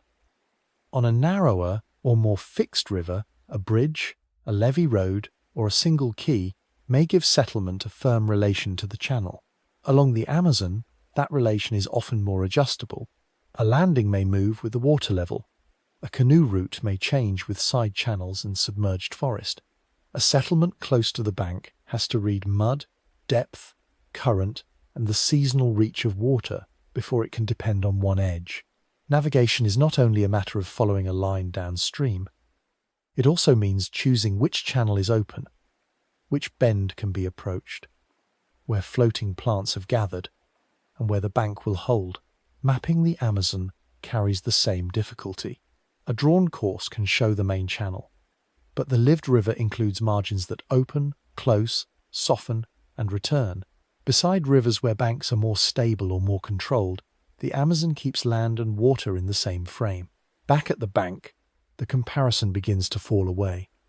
A side channel lies open beside the main current, and floating vegetation turns slowly where the two waters meet. The mud at the landing is marked by recent footsteps, while a darker stain higher on the posts shows where the river has stood before. Across the water, the opposite bank remains low under the forest, not a hard wall, but another wet edge. Other rivers can clarify the Amazon by contrast, but the scene here is no longer comparative. It is a present river, with boats using it, banks wearing under it, settlements placed near it, and forest margins shaped by its rise and fall. Some stretches are travelled daily. Some are altered for work, transport, extraction, or protection. Some remain difficult to fix in one form for long. The same water that can be compared in scale must also be met at the landing, at the side channel, and at the wet mark left on a post.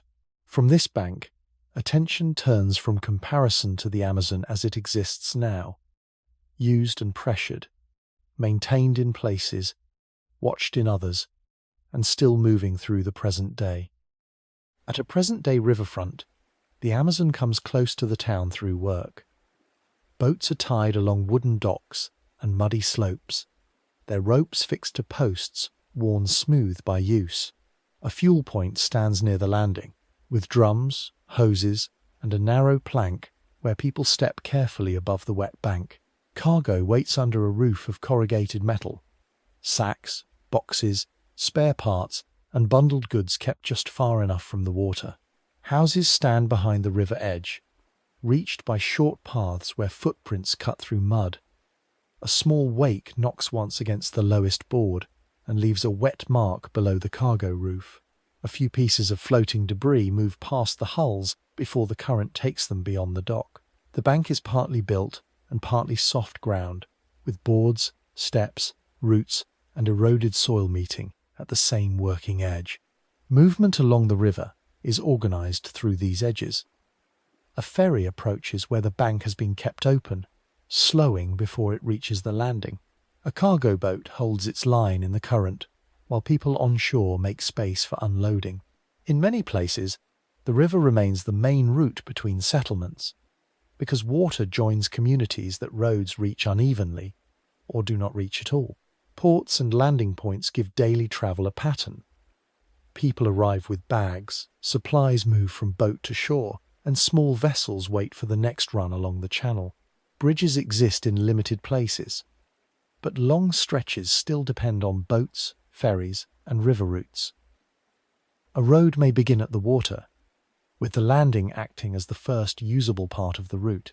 From the bank, the system is visible in ordinary details. A schedule known by sound and habit, a worn ramp, passengers standing above the mud, and vessels facing the current before they leave. Near the riverfront, land use also shows itself from the water. A cleared bank may open behind a landing, with storage yards set above the usual wet line. In some places, farming plots or pasture reach toward the river, separated from the channel by a strip of bank that has to hold through seasonal change. Fishing work remains close to the water, with nets drying on posts, baskets stacked near a canoe, and small boats drawn up where the mud is firm enough. Industrial edges are more direct. Fuel tanks, timber piles, repair sheds, or loading areas placed where river access shortens the distance between material, boat, and market. The water becomes an approach route and a working surface beside these places, while the bank carries the weight of storage, repair, and repeated loading. These uses do not fill the whole bank. They appear in sections, with forested stretches, wet margins, and side channels still nearby. Seen from the water, the present river is a sequence of working places and less altered edges, each tied to depth, access, and the shape of the shore. The same uses leave marks on the margins. A busy landing can harden the bank with boards, concrete, or packed earth, while the water below it continues to cut at the softer sides. Repeated boat wash can loosen exposed mud, especially where the bank has already been cleared. Waste may collect where the current slows against a dock or where floating plants hold small objects near the shore. Engine noise passes across the water, then thins out beyond the riverfront. A shaded patch under roots may sit only a few steps from a place where oil marks the surface after a boat has been serviced. These changes do not end ordinary contact with the river. People still gather at the edge to wait for a boat, rinse tools, speak with someone arriving, or sit near the landing at the end of daily work. Children may use shallow places under watch, and small boats continue to cross between banks or side channels. The river remains part of routine life even where its margins have been disturbed. At one built edge, the different parts meet in a single view. A dock reaches over brown water. A canoe slides past a larger boat, keeping clear of the fuel point and the deeper approach. Behind the dock, a path rises toward houses and storage sheds, while beside it the natural bank remains uneven, with roots exposed and mud cut away below them. Floating plants gather against a corner where waste and leaves have been caught together. The place is useful, but not settled in a final form. After each rise and fall, planks may need shifting, steps may be cleared of silt, and the landing may be worked back into shape. The river presses against the built edge, carries traffic through it, and leaves signs of wear along the margin. From here, attention begins to move toward places where people try to manage that contact more carefully. Protected banks, restored wetlands, monitored habitats, and stretches where repair becomes part of the river's present use. At a managed river margin, the bank looks less like a hard edge than ground being allowed to hold together. Young trees stand above the mud, their lower leaves close to the water. Grass and low plants cover the slope, where bare soil might otherwise fall into the current. A simple boundary marker keeps people from cutting through the softest ground, and a narrow path stays higher, where footsteps do less damage.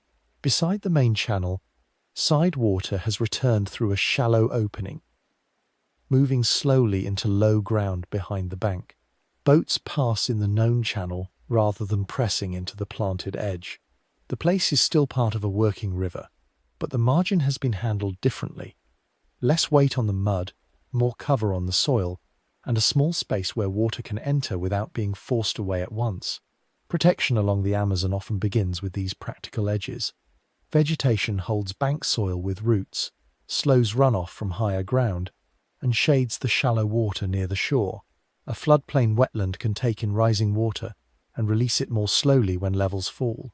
A side arm that remains connected to the main channel gives fish, birds, insects, and plants a way between open water and sheltered margins. The bank, wet ground, side water, and floodplain vegetation form a connected strip that changes with the season. Keeping that strip intact can mean leaving trees close to the channel, avoiding new cuts into soft banks, or marking places where boats should not land. It can also mean keeping a channel mouth open, so water can still pass into the low ground during high stages. The work stays close to the bank. It is visible in the plants left standing, the mud not trampled flat, and the shallow water still joined to the river. Where the edge is protected, the river is not kept out. It is given room to enter more carefully. Repair begins where that connection has been weakened. On an eroded bank, new planting may follow the line where soil has broken away, with stakes or brush laid to soften the force of small waves against exposed mud. In another place, a side channel filled with debris or cut off by a rough crossing may be reopened enough for water to move through it again. Wet ground that was pressed into a hard landing can be fenced, rested, or shifted away from daily traffic, allowing low plants to return around the edges. The repair may look modest: a row of seedlings, a softened slope, a cleared channel mouth, a landing moved a short distance from a sensitive bank. It is strongest when it remains specific. A restored margin is still wet, uneven, and changeable. It has to be treated as ground that floods, dries, loosens, and receives sediment, not as a clean line that can be finished once and left alone. A repaired edge may need checking after high water, when silt has settled and the softest places have moved again. These choices alter how people and animals use the same stretch. If a bank is protected, fishing may shift to a firmer landing nearby, or boats may keep to deeper water before approaching the shore. A restored sidearm can give small fish and birds more shelter, but it may also change where nets are set or where a canoe can be pulled in. A settlement edge may leave a wider strip of vegetation between houses and the water, while still keeping one clear access point for travel and loading. Protection does not remove human use from the river. It arranges use around places that are easily damaged. In some stretches, this happens beside fuel points, ferry routes, farms, or houses that cannot simply disappear. The result is partial and visible. One bank planted, one channel reopened, one wetland kept from being filled, one landing narrowed so the softer ground beside it can recover.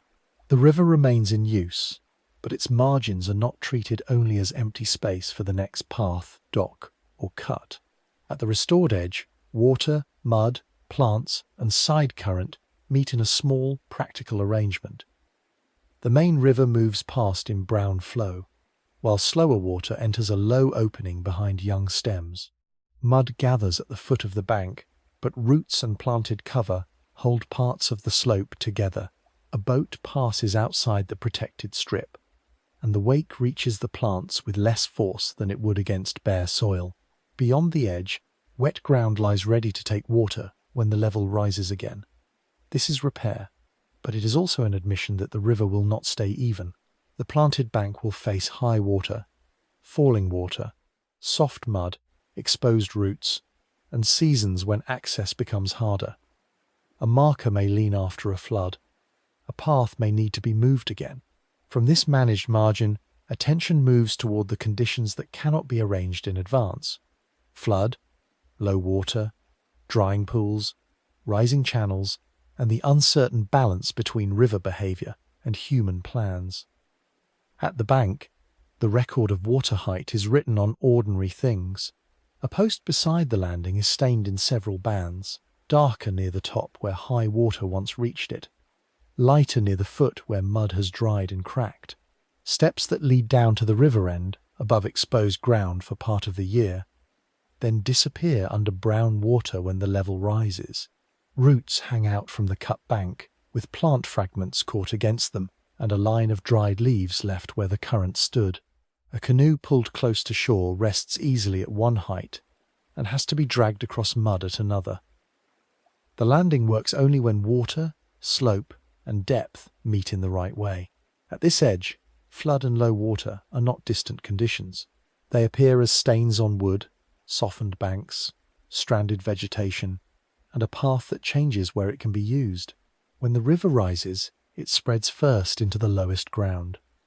Water moves over the soft edge of the bank and reaches paths that had been dry a few weeks before. A side channel that seemed narrow begins to carry more current, and low vegetation stands with water around its stems. Boats can approach places that were too shallow earlier, but familiar landings may become awkward when steps are covered or the current presses too close to houses and storage sheds. Goods have to be kept higher. Lines are tied to posts that still show above the surface. A canoe may pass between trees where a footpath had crossed damp ground in the lower season. The river does not have to move quickly to alter a place. By standing higher, it changes where people walk, where boats stop, where animals rest, and where the bank can hold weight. A storehouse floor, a cooking shelter, or a fuel drum near the landing may be raised because earlier water has already marked the limit. Low water changes the same riverfront in another direction. The channel pulls away from the usual landing, leaving a wider strip of mud between boat and bank. Sand or pale silt appears along bends, and a route that was direct in high water has to follow deeper water farther out. A loaded boat may wait for the right passage, or keep to the marked channel where the bottom falls away more steeply. Small pools remain in depressions near the bank, holding fish, insects, and plant pieces after the main water has withdrawn. Birds work along the exposed edge, where feeding is easier, while people step carefully across ground that looks firm in places and sinks underfoot in others. In a dry period, the river can become harder to use, not because it is absent, but because access has shifted. The water is still there, but the approach is shallow, the bank is extended, and movement has to be planned around depth. These changes shape maintenance along the river. A landing may need more than one set of steps, one for high water and another for lower stages. Houses near the bank may stand on raised supports, with space below them for water, mud, or air, depending on the season. A storage platform is placed above the level most often reached by floods, but it still has to connect to a path and a boat. After high water, banks may be repaired where the current has cut into soft ground. After low water, channels may be checked for bars, snags, or stranded material that slows navigation. Boat routes shift with the level, and a ferry may land at a different point when the usual approach is too shallow or too exposed. Planning beside the Amazon often becomes a matter of movable edges. Ramps that can be shifted, posts that can take different lines, paths that bend around wet ground, and banks that must be worked back into use after each strong change. On one bank, the marks of both extremes can remain together. High on a post, A dark line shows where floodwater reached the landing. Below it, the present water sits much lower, leaving cracked mud, exposed roots, and a narrow plank laid down across soft ground. A boat moves past the deeper side of the channel, avoiding a pale bar that has appeared near the inner bend. Floating plants are caught in a place they reached during higher water, now stranded above the current. The same shore has been covered, exposed, used, repaired, and used again. At the landing, nothing suggests a final level. The river may return to the upper Staine, withdraw below the lowest step, or hold for a time between the two. From this uncertain edge, the current draws away from the bank and continues toward lower ground, where the river begins to find more room. Channels spread out, water moves through wider reaches, and sediment settles in slower places. The next view is not of a fixed bank, but of a river beginning to widen, divide, and settle into its ending landscape. In the lower river, the water opens wider than the bank can easily frame. Brown current stretches outward under a low sky, with distant tree lines resting close to the horizon and muddy edges lying flat along the shore. Near the bank, the surface moves more slowly, touched by floating plants and streaks of fine sediment that turn before joining the broader flow. Farther out, the channel is still powerful, but it no longer feels like one corridor held tightly between two sides. Low ground, side water, and open reaches sit beside one another. A boat moving through this stretch does not pass only along a riverbank. It crosses a wide field of water, mud, islands, and channels where the edges are harder to read from one position. The horizon opens in several directions at once, and the river begins to feel less like a passage between banks than a broad lower landscape made of water. Here, the Amazon begins to divide its movement across broader passageways. One channel may carry the deeper route used by larger boats, while another slips behind an island or enters a side reach bordered by low trees. Muddy shallows can lie close to open water, and a bank that looks continuous from a distance may break into smaller cuts and entrances when approached. Island edges shift the current, making one side faster and another more sheltered. Boats follow known lines through this space, keeping to depth, avoiding bars, and judging the safer passage by tree lines, buoys, banks, or long use. A small vessel may take a quieter side route, while a heavier boat remains where the bottom falls away. The river still has direction, but it is carried through several choices. From the water, the lower channel is read less as a single road and more as a set of routes that open, narrow, and rejoin. The brown colour carries the work of sediment. Fine material remains suspended in the water, thickening its tone and softening the difference between surface and depth. Along low edges, mud builds where the current slows, and fresh deposits can make the shore look newly laid down after a fall in water level. Bars appear where sand and silt have gathered, sometimes close enough to trouble a boat that followed the same approach in another season. In wider reaches, the river's load continues outward, mixed by current, tide, and the gradual approach of coastal water. Some material settles at island margins. Some is shifted again by rising levels or tidal movement. Some keeps travelling beyond the visible bank. At the shoreline, this work can be seen as a fresh smear of mud on roots or a pale ridge left by retreating water. The lower river is not only spreading, it is placing and replacing the ground beside it, grain by grain, along bars, banks, and muddy flats. Life and work along these outer reaches depend on reading those forms carefully. A settlement near a low bank may face water from more than one side, with boats arriving by a channel that changes in depth across the season. Fishing places are chosen where current, shallows, and island edges bring movement close enough to use. A working boat may wait for tide, avoid a pale bar, or follow a route that is known locally but not obvious from the surface. The bank offers access, but it may also be too soft, too shallow, or too exposed. unless people know where to approach. Navigation becomes a matter of depth, current, mud, and timing together. A pilot watches the color of water near a shoal, the angle of floating plants, the pull around an island point, and the distance to the next line of trees. The broadness of the river does not remove detail, it makes detail more necessary. At an outer channel, muddy water moves toward a larger opening, where the river's color still remains visible in the current. A low island lies behind, its edge marked by trees, exposed mud, and a narrow strip of floating plants caught in slower water. Ahead, the reach broadens again, and the banks seem less able to hold the whole movement in view.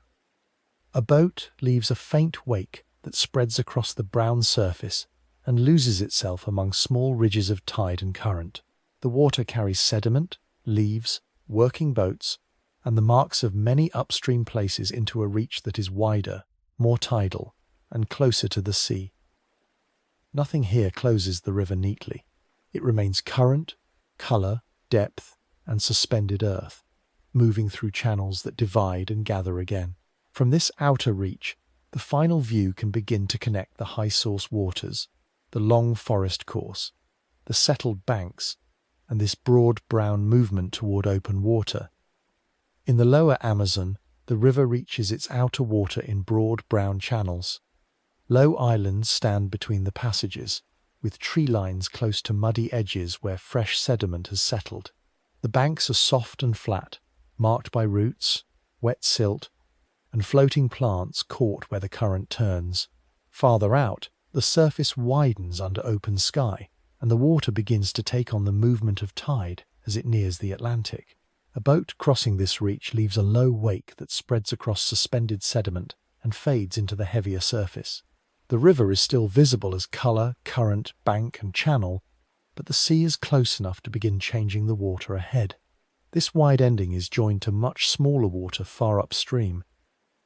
In the high Andes, cold streams run over steep ground and carry loosened stone and soil downhill.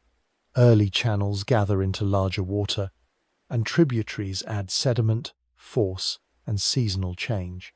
From those higher slopes, the flow descends eastward into the lowlands, where it broadens, slows in places, and takes on the brown weight seen here near its outer reaches.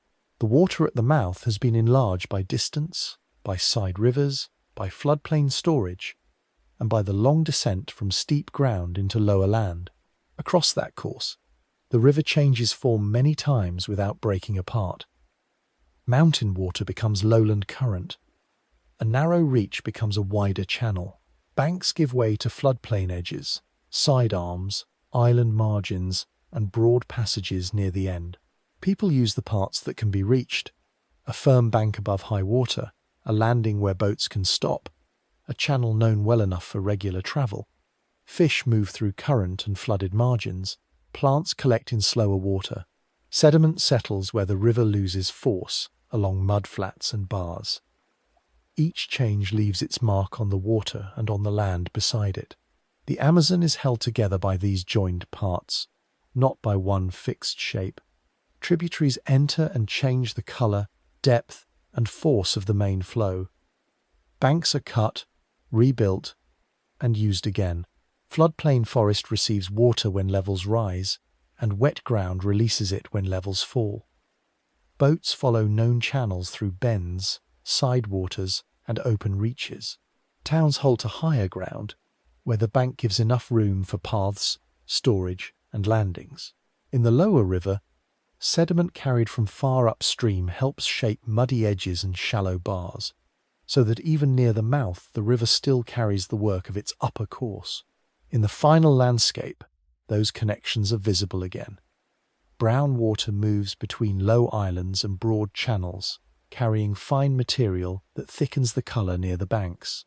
A muddy edge shows a fresh layer where water has recently fallen back. Floating plants turn beside a side passage, while the main current continues toward wider, more tidal water. The banks no longer frame the river as clearly as they did upstream. They appear as distant tree lines, low strips of mud, and island edges separated by open reaches. A working boat keeps to known depth, while smaller craft stay nearer the shelter of sidewater.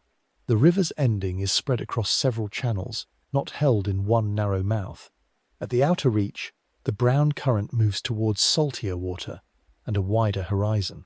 The high streams, tributaries, floodplain margins, landings, settlements, fish, plants, and sediment have all passed into this final surface.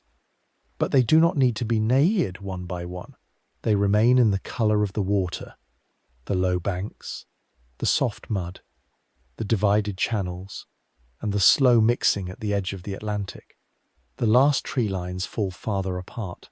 The current carries suspended earth beyond them, and the Amazon enters wider water.